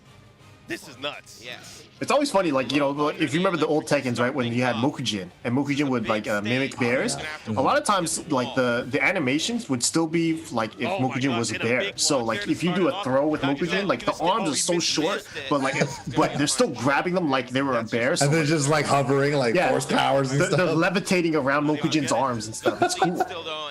But those are the type of things that make me realize, like, man, because if bears were just like a normal sized Mokujin, they'd be the worst character in the game. Because dude, I want to see a Fakam Ra Mokujin. Oh yeah, that might his standing 3 goes nowhere, and his jet kick goes nowhere. The only benefit bears would have as Moku Bear is like your hop kick's a little bit longer because you got longer legs. Oh yeah, that was right. But it makes all the combos against bears so much easier because the center of gravity is where it should be. Normalized, yeah. Yeah. It's like it's a weird. I mean, obviously you don't have to worry about that since there's no Mokujin, but it was one of those weird like Mokujin only things that existed. I miss Mokujin so much, man. Mokujin so many people do. I miss, like, we can't even have Mokujin tournaments anymore. But man, the offense gets nullified by the Kudon special, the Rajar. Is he dead though? The laser. Oh. Here we go. Season 4, 5 points of extra health. Are you serious? Bro, that rage drive is why does that rage drive have to give? Why does Panda have it? It's a waste of a rage drive. Give that to someone that needs a good rage drive. Are you saying Ganryu could take that rage drive and you'd be happy? Yeah, I would be happy with Ganryu having it. It makes sense. I mean, give it to Law too, maybe. Right? Law's rage drive is trash. Oh hell no! Keep that rage drive how it is. Don't give him nothing. Give a Law player an inch, they're gonna take a mile. No, for real. And then they won't even know that they walked a mile. They'll be complaining about that inch. Yeah, I know. It's like, man, why couldn't they give me more stuff? They should make 1, 2, 3 natural and down 4, 2 launch crouchers. Like, come on, man. Wow. Is that enough? Is it enough? No. Oh, Season 4, 5 points of extra health. Bro, 5 HP always existed. Oh, why did he He probably thought he was just gonna do the 1, just the down 4 or 2, and then Kudon's probably went for down 4 or a check after that. Wow. Oh, I think he just messed up and picked the wrong stage or something. You know, that's got to be like he's flustered, messing up the stage flex. That hurts, man. He could have just waited, and he had the round, but man, pulled the trigger and it worked. It's like the feel. Rangchu's feel reads are too good. I mean, it's the feel of everything, right? It's like the tense moment, right? If in that tense moment, what is your opponent more likely to do? Are they more likely to block or attack? Are they the scared type to fight back, or are they scared type to run away? You know, it's like if you get a good read on that, you can tell. Like I guess Rangchu's like, all right, he's gonna swing back, so I'm just gonna throw out this down 4-2. If it hits, I'm gonna throw it out. If it whips, I'm gonna throw it out. I'm still gonna throw it out. Yeah, dude. And like even the round before, right? He gets hit by the Rajar, and then he just does like gets up instantly. Little walk forward, rage drive, boom, and beats out his poke. I'm just like, dude, the timing call outs, the reads, and man, that's the thing, man. Against Knee, he was blocking almost all the hell sweeps. Kudon's been landing most of the hell sweeps against him, but I don't know what it is. I think he's just a field player. It's definitely not reaction. Could be, right? Because it also, it's you gotta remember, because since Kudon's and Knee both play Devil Jin, but very differently, it's probably the reason why Devil Jin, Kudon's hell sweeps have had more success is because the timing's a little bit different, right? He doesn't push as aggressively as Knee did. He's playing more patient, more, you know, mellow, and using electrics a lot more than Knee did, right? But right there, he forced it there, and Rangchu wasn't blocking, so definitely had a good read on some of it. But nice, good stuff there from Kudon. Yeah, look at this wall damage too. The wall, and look at that, close to 50% gone already. Man, if you're a Kudon's though, down 2-0 and you lost that game like that, it's gotta feel bad. And Rangchu coming from the loser side, looking to reset it, and he's just 2-0 on Kudon's. Let it go to waste. The problem is, Kudon's too, like a couple drops, right? Little miscalculation on a couple things, going for the Thunder God Fist, thought it was going to be enough. Just little things like that costing him. Oh my god, those moves from bear stance. Put out that fire real quick. Yeah, and that's the thing. Is Man, you you get know, it's caught like in that Kudon's right. This position, is there's no way like he's gonna go low. There's like no the way real he's like gonna go low. Trick at the start. tournament prepared Kudon's, because this was the year after he had already won, and like he had a full year of real tournament experience under his belt with being with UIU, That's true, yeah. traveling around. So he was, you know, this was like a more prepared Kudon's than what appeared the previous year. And the previous year he won. So he's the closest one to be a repeat champion. He's the closest Oh, one. he tried to punish. Yeah, it's hard to do. Yeah, you gotta Oh, dash with guess your the forward soul four this pretty much. time as a low crush. I like how Kudon uses this time the he goes up to the forward mid four option. more as a low crush, like the growling, defensively, snarly rather than hair. for like the mix with the hell sweep. Something's gonna give. Oh my gosh, he has him at the wall. One hands. more. Chipping away, got the mid, the double kill trade. How many of those I think can we Kudon's will get? take that. He's happy about it. He's definitely Yeah. happy about it. It depends on what side you're on, right? Like if you thought if you thought for sure you were gonna win that and it's a trade, that's when you feel bad. But if you thought you were gonna lose and it ended up being a trade, that's when you're like, hell yeah, I'll take that. It's a glass half empty or full effect, Yeah, yeah. it just depends on how you viewed that slow motion, right? If they both thought they were about to lose that and they both draw, that Everyone's a winner. Yeah, they're both like, I'll take it. I will take Still it. safe. Very nice. Bear uppercut again. Nobody has been able to punish that today. Just a couple pokes, keeping up the pressure with the running 1+2 and the bear hunting bear stance 1-2s, starting to add up. Oh, he's getting out of the wall. Oh my god, look at those dashes. Yeah, you're right. Definitely more read based, it feels like, from Rangchu, because he's not reacting to those up forward fours or the L sweeps. He's really, it feels like he's trying to guess those. Absolutely. And Kudon, you know, that's the thing, right? Everybody's like, oh, you got to wave to make your movement look sexy with double, you know, with Mishimas, but you don't always have to wave. You could just do it the old classic way, dash, and then do hell sweep or up forward four. Works just fine. Wavy really is just an aggressive way to assert your own dominance and to Yeah. showcase that you know how to move. But realistically, the uses of it are few and far between, right? You don't really need it, but it's scary as hell. Like if you got someone wave dashing in your face and you're holding back, you're so scared to press any button. That's true. But at the same That's time, true. you almost want to, because you're almost like, get the hell out of my face.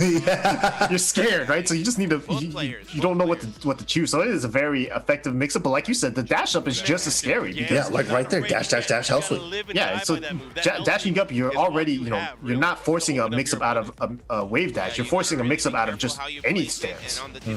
And less commands too to be able to block on a dime, right? Yeah, Because sometimes that's- if you get stuck on the down forward on the Wavoo, the second hit got him as a whiff punish on the electric. that's gotta feel bad. Yeah, that's a tall moment. I hate those moments where their whip punish wasn't even good, but they extend so far they got me on the second hit. Oh, get out of here. He doesn't go for the guaranteed, but he set him up with the back one too. Yeah, that was a great setup there from Kudon's. The global finals right there. Oh, that damage hurts, man. Beat out Yeah. the opposition in a Panda's scramble wall there. standing Use the one- Three hits. moves are Oh, so goes strong. for the Oh, electric. only Keep it the simple. 12. He could have got an easy can for that one. With the hell sweep. 15? Yeah, If he 15. doesn't go Is for it, the no, second hit nice only stare minus down. 14? Yep. It's working. You know, he's been going for so many hell sweeps in this matchup. So, oh my god. Oh, caught him with the demon uppercut. Didn't get the right height. Adjust the combo. Only could get running 1+2 at the end here. Hunting bear mix. Good Oki and Wow. He tried to do a fast hell sweep in between Got all the there. right reads Yeah, there. you see Probably gonna Kudon's, do the yeah, he's aggressive. He doesn't want to try to block these mix-ups. He wants to kind of fight back almost, because it's getting, like, you know, frustrating in those situations. Oh, good block. Dude, And he's again, blocking those down back twos though. And that while standing 1-1 freaking hurts. Yeah, now now if you're Kudon's, right, your down back 2's getting blocked, so now he's going for hell sweeps, because his hell sweep success ratio has been good, and up until that point, right? Maybe that's like, maybe Rangchu's like, all right, now I'm gonna start blocking hell sweep. I was looking for down back 2, now let me look for hell sweep. Wow, again, It could be like that, or maybe Rangchu's just guessing. We have no idea. Whatever the case, it doesn't matter what it is, because his decision making has been on point, because he's blocking all the lows he needs to block. And the mids sometimes and too, like the Koreans have like this philosophy, right? There's a saying that they say a lot. It's like sometimes you just have to get hit, and they just say it like "majo joyaji." It's like sometimes you purposely get hit by the hell sweep 10 times, and then you save it for the time that you need to block one to make a comeback or something. Yep. You know? If you know that if your opponent has a set tendency, like, why expose that when you don't need it, when you can expose it when you do? You know? Yeah, and he's starting to make it pay payout. Oh, that's a low profile setup against the spring kick. Hunting bear stance, just naturally low profiles at that range. Wow, dude, punish there. He even had it. He punished with even just a jab, but just didn't finish it out. I wonder if he was just looking to force his plus frames, but didn't work out. Rangchu resets it, and man, that is crazy. It is crazy to think about. He just reset against Devil Jin with Panda. 3-0, right? 3-0. I remember there being a like a big stink though about both Kudans and Knee's Devil Jin play because they didn't punish forward 4-2 with the double kicks, the forward 3+4. Yeah, and people were like, you can punish this every single time, posting it on Twitter and tagging them like they didn't know. Blah blah blah. They know, but they're in the freaking finals, not you, okay? And like when you are playing for all the glory of being the world finals and stuff, nerves kick in, man. You miss punishes here and there. Like I see top Korean players all the time, top Pakistan players too, not punishing everything with the right punisher on all that stuff. Sometimes getting some damage is better than no damage. Sometimes you just brain fart and get no damage at all. But you know, as long as you don't die by it, is the number one. Definitely number one. It's just a lot of times too. You're probably just dealing with the lesser of like the evils, right? And if you're not thinking about forward 4-2, but you're not worried about it hitting you, then maybe it's not one of those things you're going to be constantly looking at to try to punish correctly. Exactly, and Kudan's right there, going for the easy 15 punish on the 1-1-1. This time because he got hurt for it last time. Yeah. Couple jabs there, I nice. have a feeling that we're probably going to see a mid mix sooner or later. Whoa, Nice block and punish. Wait, woo. Both, I do notice though, both Kudans and Knee kind of are going for the same strategy. I think they realize like the only way we can beat Rangchu, or the only way they feel like they can beat Rangchu, is by being in his face and forcing 50-50s. Yeah, Rangchu's been playing this certain style where he's just like poke, staying in your face the whole time, and then just making you feel uncomfortable with your range. Yeah, just like this, and then a couple pokes like full crouch down one, hunting bear stuff, and then it's just like gets him flustered enough, and it's like, I gotta hit him with a 50-50. I have to hit him. I gotta get some damage, and then he makes you bleed your own blood by blocking those hell sweeps. Yeah, and if you do an extended long hell sweep like that to try to really close the distance, it makes it easier for Rangchu to block it. Nice conversion there. Dude, yeah, he's really just forcing it. Oh no, he dropped it. Ooh, drop the combo though. Big drop. Gets another one though, but still, he has to land like 2 more hell sweeps. Or 1 more with the rage art. Or just a forward 4, doesn't even need it. That's the beauty of it. That's the beauty of the 50-50. But that's the scary part, right? As the person on offense electrics the forward 4-2, who needs the forward 3+4 when you can electric it? But yeah, no, I get what the people on the Twitter world is saying. It's like, get your damage when you can, but sometimes people freeze up, man. It's hard, right? It's hard because a lot of times, like when you're playing in a match, more often than not, you're not thinking about like the every single punish at every single opportunity, right? You might be thinking 2 or 3 steps ahead, and so far, like when something happens in the moment, you might not even be in the moment. You might be 3 seconds ahead in the match. Exactly. You're thinking like, so many steps ahead. I gotta close it out with a mid, sidestep right, this, fuzzy that, and it's like, oh, I blocked this. What was the punish again? Yeah, it's like, it happens. It happens to everybody. Well within kill Not this time. Not this time. Big bet. It was a smart bet though. Like Rangchu caught him with it once before. Why not? If it hit, he had the round. So yeah, it was definitely one of those like all or nothing moments. Especially because when you have a move like that, that's like 2 hits and it's clearly punishable. Like those are the easy punishes. Rolling backwards, a chase down there from Kudan's. It's just like a read on like what your opponent's gonna do. It's like, oh, we were swinging back and forth. If I get into flinch, trying to move in between or hit a button, then I got him. Big comeback, not much health left.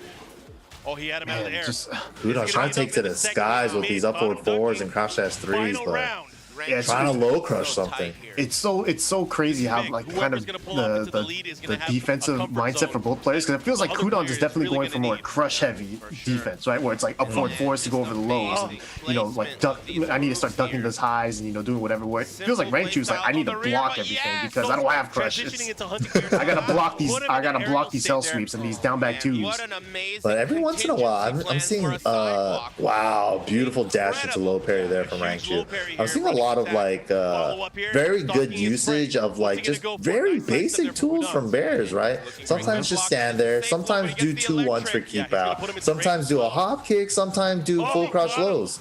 Oh, good block. Yeah, Rangchu's just his ability to mix it up has been so good, and it's like right there, it's like he's willing to not only push his frames when he has the advantage, but he's also willing to back off, and it really is just the timing issue that he's really catching cooldowns with, because cooldowns keep swinging at times where Rangchu is fighting back, and it's like he's never in the position to win those fights. Yeah, he's keeping it real like awkward right there, right? Full crouch down 1.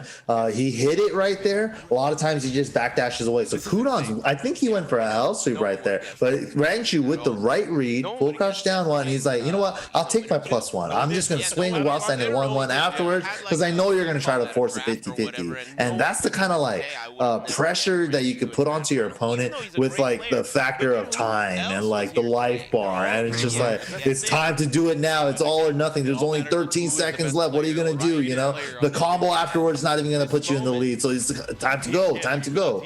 You know, he's starting it right away with the hell sweep, getting the wall, getting the grounded crouch dash 1. Yeah, bigger damage now. Option. It's so funny how that health or that Thunder God Fist, if you hit it grounded, it does so much, and if you hit it walled, it does so little. It's like complete opposite. So like it really punishes you for messing up that combo. I like that aspect a lot. And he is dead zone. Nice electric there to close it out. Still showing he has some fight. That's the beauty of this matchup, right? This is before Devil Jin got the back to 1 wall combos, but the demon uppercut to the wall. Nice combo. Look at the damage. Only 10 seconds in. Oh, he hasn't brought the power crush out in forever. Yeah, he only did it like once, and that was the one time Kudon didn't punish it correctly either. I think, actually, you know what? I think the reason why Kudon didn't punish it correctly was because, you know, that is one of those things that go into bear stance. So he punished with a jab, and it hit, but because he was afraid of the bear stance. Oh, what a... Oh my gosh, he had enough too. He's like, you want to do down back 2 or full crouch down 1? I think I could bet it with an up 4. Yeah, that was definitely one of those, you know, because Kudon's definitely, he'll throw those out, but he doesn't throw them out like a core move. He throws them out Hail Mary once a set. Yeah, it's a very Hail Mary move, but he calculated Hail Mary. Yeah, he recognizes that, so he uses it like such. You know, it's like, I need this now. It's Hail Mary time because I ain't got no other option. He gets the knockdown there from that quick slow swipe. Perfect punish on the down back 2 there with the while standing 1-4. Man, maintaining this wall position. Yeah, the positioning. They puts him perfectly there, and now Rangchu has to like slowly scoot his butt out. He's doing it, but it's very slow. Wow, nice side step with confirm with the back 1-2. Damage. Oh, 50-50, so scary. Oh yeah. Okay, nice. so this is different. This is 3 down 4-4 for the meeting. Yeah. Different level of confidence. And that's how it goes, right? Guess wrong, especially with the wall to your back with that extra damage. Scary position. Yeah, the wall, like once you get carried to a wall, if you guess wrong once, you're probably dead because it's gonna be another wall combo. That's probably gonna be 50%. And that's what I've been noticing Rangchu do too in this the top 8, right? With the bears, it's like put them on an infinite sometimes. You know, I don't want to deal with the walls. Yeah. What's he gonna do? Knock me down for a little piece of the air? This is super stressful though, man. Even like trying to think of myself like coming into this from a Kudon side, right? Like just having to go for the hell sweeps is so scary, and it feels like Rangchu is playing in this way where he's just like, that's all I'm gonna let you feel like you're gonna get on like that 50-50. And even then, it's like, even like when he starts going for the safer like lows, right, like the down back 2s, like those are getting blocked, and those get punished hard by Panda, and it's like, and it doesn't feel good. Like then your second best low becomes like so risky to throw out too, and you don't benefit from it nearly as much as a hell sweep. Yeah. And even in the hell sweep, realistically, you don't benefit all that much. The damage is okay. It's just more so momentum and positioning than it is the damage. Oh, yeah, now Kudon's finishing the string, Hell Sweep 4, because he's been recognizing that the wall combo with the Hell Sweep is not working out on Bears. Yeah. Oh my god, but the timing on that demon uppercut? Yeah, you know it's gonna hurt. Here come the wake 50-50. He had the mid, he didn't believe. He could have let it rock for the wall splat. Yeah, it is. If it's blocked, he's toast. Yeah. But I mean, with the life lead, he would have killed him at the wall. Man, just forcing those jabs. Yeah, just pressure. Don't even risk a low, but just beat him out. Same scenario, full crouch down 1. He thought thought he was gonna back away. He forced the 50-50 again. Just slap him with the wall standing too. He's like, don't even try it. It's not your turn. Might be a very good read from Rangchu there. Then like that down jab into whatever has been getting him a lot of wins actually. So He was worried about it. wow, look at that! The legs weren't there. Yeah, just dashed up hop kick. It's like he's got Kudon's thinking so much about his offense and that and his Kudon's offense is not being effective either. Yeah. He's been getting a lot more hell sweeps than I remember though. Dude, all that risk for that much damage on the hell sweep. Look at that. Yeah, it really becomes like, oh, this is gonna be a ton of. It's actually gonna hurt Rangchu. What's he gonna do? Yep. Free damage. I love that. That's one of my favorite things. And look at that. You can actually kill yourself with that. Yeah, that way. Yeah, you don't have enough life for that exchange. Yes. Oh my God. I'm glad that's still in. That's a tall order against a legend like Qdan's. Wow, what a risky. Double bait. The launch though. The He launch. get punished harder for that twin. He could have can. punishes. Yeah, he could have can for the easy punish too. Oh my God. Oh, That's gets the I've hug. seen that as well. Mini combo. Nice. Oh. Oh, This is huge. Yeah, just caught him. Uppercut. Caught him moving around. Oh. Oh. And then the hop kick. Man. That's the thing he does too, right? Not just like stay put all the time and guess the 50-50. Sometimes he's willing to throw out the hop kick. Sometimes a single, sometimes a double, sometimes all three. You know, just keeping it fresh on the defense too against the hell sweep. It really becomes frustrating, right? Because you're like, all right, look, I want to hit him. I can't hit him low, it feels like, because it's such a big risk, and he's been blocking. His defense has been pretty on point, right? And then, but then it's like, well, if I try to be aggressive and try to force a mix-up, he's willing to swing back every now and then. And it's like, I get hop kicked, so now let me back up, and now I got to deal with his lows and these Kuma things that I'm not blocking and I'm not low parrying because my defense and isn't on electrics block. are like barely even in the game at all. He's like, dude, at that mid range, you're just pestering me with these full crouch down ones or down back twos at high crush anyways. And then when I want to go in for my 50-50s, he's hot kicking. Yeah, I mean, honestly, Rangchu made Panda look pretty top tier. Yeah, this type of defense and this conditioning, wow, just challenge sometimes too. Like the reads are working out, man. Yeah, definitely. You were right on when you said Rangchu definitely seems like a more feel-based player because a lot of these decisions don't feel like you know, very like smart, right? When it comes to like a pure Tekken aspect, right? Like that, like those random down 4-2-1s. Not necessarily the smartest thing, but that's a Rangchu thing right there. Where he's like, I feel like this is gonna hit. It's gonna hit. Yeah, and Not even there like too. Full crouch down one, hop kick. Everything's working every time. Like he's getting. Look at this. Full crouch down one while standing forward. Full crouch down one whip. Demon upper. Yeah, He's like getting everything started with that. Yeah, all of his options are working out, and Kudon's is like, I think Kudon's is trying to just figure it out, but he doesn't know what to concentrate on. Does he concentrate on offense? Does he concentrate on defense? Because it feels like Rangchu's owning both of those aspects of the game right now. Yeah, heavily. And you saw that, did you see that, dude? Kudon's had to look out in the crowd after that round, and like there was no response. Dude, you know Rangchu smells blood in the water. He just started off with the booty. Yeah, that's when you really like when you start off something was so disrespectful and so quick, and just to get that immediate lead, it's like, yep, I got. This is my momentum. I'm running with it. So scary.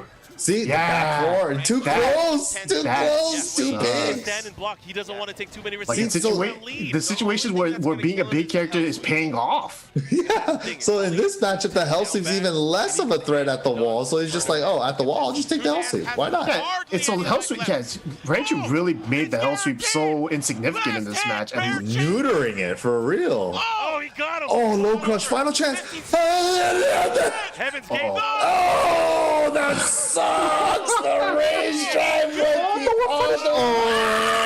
and you know he tried to whip punish that last whip punish there. He tried to whip punish something earlier and didn't. Maybe. He wanted to make up for it. Yeah, man. Rangchu, Man, that was nice. champion. No one expected it. Look at no one expected it.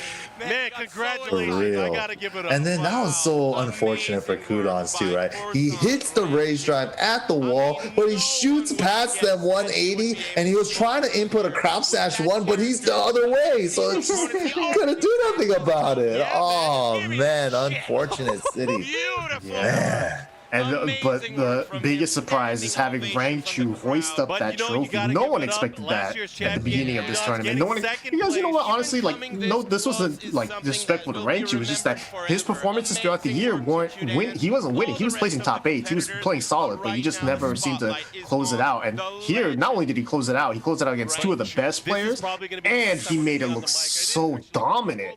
Yeah, it was crazy. It literally felt like he was giving a spanking to the character called Devil Jin. You know, he was like, "You ain't gonna do. What do you got? What do you got? Give me the best thing you got. You hell sweeps? You think I'm scared about a hell sweep? Check out this down bag 2, these hop kicks, these full crouch down 1s. Oh, you got some wave waivers? Boom, boom. You know that was like a Devil Jin hater's dream right there. This top 8 is definitely like the Devil Jin hater's dream. It's like, oh yeah, I hate this character. And Panda is obviously the ultimate underdog. Counter. Yeah. What the hell? Dude, but seriously, super impressive stuff, man. Like the way that Rangchu like forced Knee and Kudons of all people to like play a certain way and make them feel desperate enough, like all you can do is run the 50-50. And even then, it's like you're getting no damage out of the hell sweep. And it's just like, even at the wall, I'll take the hell sweep. Who cares, right? And it's like, it almost felt like you're working so hard to get the damage that Rangchu would get just off of like a wall standing Punisher. You know, it's like if you did a hell sweep, you probably did as much as a Panda wall standing 1-1 or 1-2 or whatever. It's like what? Yeah, and even when they wanted to go for the check lows, like down back 2 a little bit safer, he was blocking every single one of those with wall standing 1-1 as well, and that did chunks. So it's just like if it hits, oh yeah, I get this much. If he blocks it, he gets like that much, and I'm just like. Yeah, it was definitely pretty interesting to watch him play versus both Knee and Kudon's back-to-back sets. I didn't realize it at the time, but rewatching it, he played against Knee very differently than how he played against Kudon's. And because against Knee, he was willing to let Knee risk those hell sweeps. He was willing to let Knee risk all these big things because he knew my defense is good enough to beat him, right? But against Kudon's, he started to play more aggressive. He started to challenge him more with those down jabs, like you said, the wall standing randomlies and the G clef cannons. He didn't do that once against like a player like Knee, but he knew it was worth it against a player like Kudon's because Kudon's was willing to attack in those situations where Knee wasn't. So it was a good adaptation from all players around. But man, Rangchu was so impressive this tournament. To make Harada say, Panda? Really? Panda? Yeah, big shout outs to them once again, man. And 3rd place for Knee after being the points leader all year this year. And then Kudon's the returning. Yeah, the returning champ, Kudon's in the grand final seat once again, coming in from winner's side. But Rangchu had something to say about these Devil Jin players today, man. Definitely the big underdog of the tournament. I don't think anyone expected him to win the tournament, let alone beating 2 of the best players in the world at the time, Kudon's and Knee. I think a lot of people might have thought Kudon's and Knee might have been the finals, right? Because of how dominant Knee had been throughout the year and how good Kudon's has been throughout the year too. And of course, him being trying to repeat as champion. So, whew. Man, definitely the closest one to do it. You know, 1st place 1 year, 2nd place the next year. Kudon's, TWT back-to-back grand finals. But man, that is no small feat in itself. Like going the whole year, trying to make it into the top 19 spot, qualifying with points, staying consistent, and gotta do it on the day of the finals. Nice stuff to everybody, man. Seriously. Rangchu's a beast, though. Honestly, I respected Rangchu a lot before just rewatching. Now it's like, man, rewatching it again, I'm like, damn, he was on something else that day. Because it's hard to appreciate it in the moment. When you get to rewatch it again, it's like he really was on something. Like he was playing out of his mind. Yeah, he was. Like, dude, I've never seen somebody block hell sweeps as successfully as he does. And it's just like the way he complemented his gameplay, right? With that mid-range control and the couple moves he was using for keep out and the way that he was annoying the Devil Jin players with like the high crushes, the hop kicks, and every time it's just like, okay, I have an opening now. I gotta go for the mix-up. I have to. It's the hell sweeper up forward 4 show. And then more often than not, he blocked the hell sweep. So super nice stuff, man. That's not easy to do. Yeah, for real, man.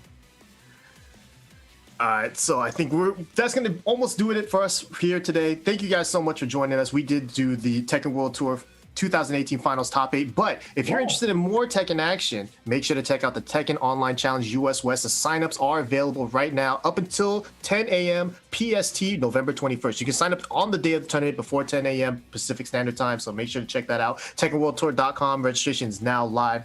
Go check it out if you are in the US West region.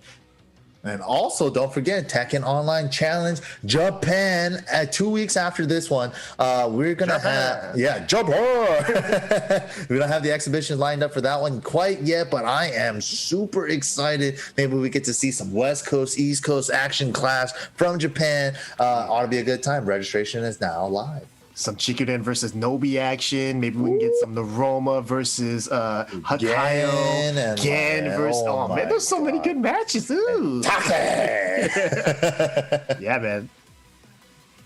Oh, and remember to check out the exhibitions. This will be happening the day after the Tekken Online Challenge US West qualifier. So on the 22nd, that'll be Sunday. We're gonna have 3 exhibition matches here. You see Wade Gamble versus Jackie Tran, longtime friends turned bitter rivals. I'm gonna keep swinging that. I love it. That narrative, yes, it works. You also got Final Boss Sukin user versus Bin Chang. They've been battling out the entire year. Now they're gonna have a grand finale at the end of the year. I can't believe it. Yeah, it's the such big a beautiful explosion. finish. Yeah, the big explosion. Yes. And then obviously at the end there we see the main event, Avery, Run It Black versus Level Up Your Games Rip. These two have been going back and forth. We used to see him a lot at Wednesday night fights, but now Avery's been taking a little bit of break, but he's coming back. He's got the season 4 Jin. He's not happy. He's definitely not happy. No. You have Rip, the law player. He's complaining about every other character, so no one's happy. Two very unhappy dudes going up against each other. But it'll definitely be a good fight. Honestly, when they play, I love watching those two play because Avery usually gets the better of Rip. So I like seeing how Rip adapts back because he usually doesn't. So it's like I like to watch and try to figure out if he does. It's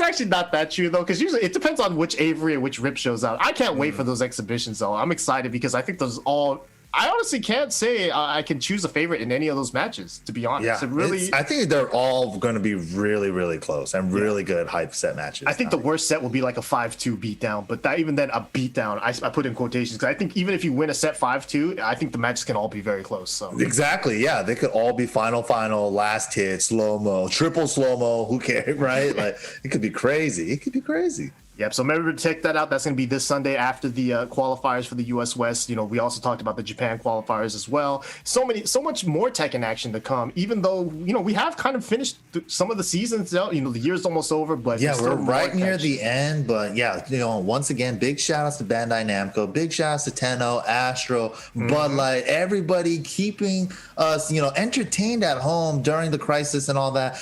Just giving us more stuff to show all throughout the year. We're gonna have follow-up tournaments. We have US West this weekend. 2 weeks after that, after Thanksgiving, we're gonna have Japan.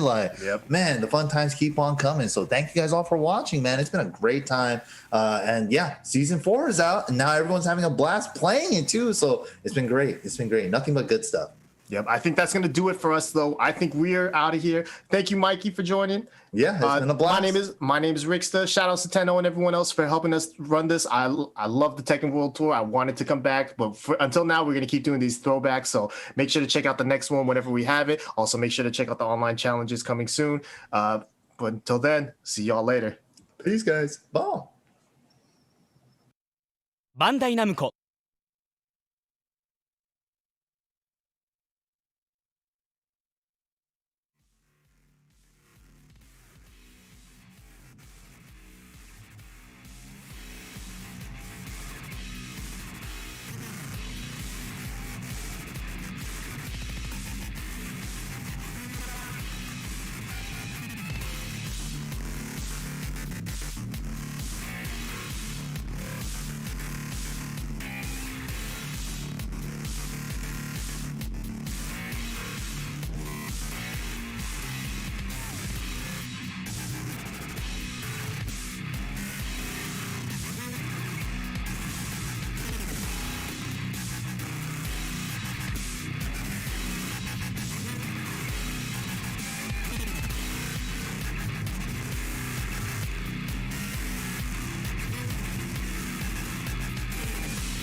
Rickstah.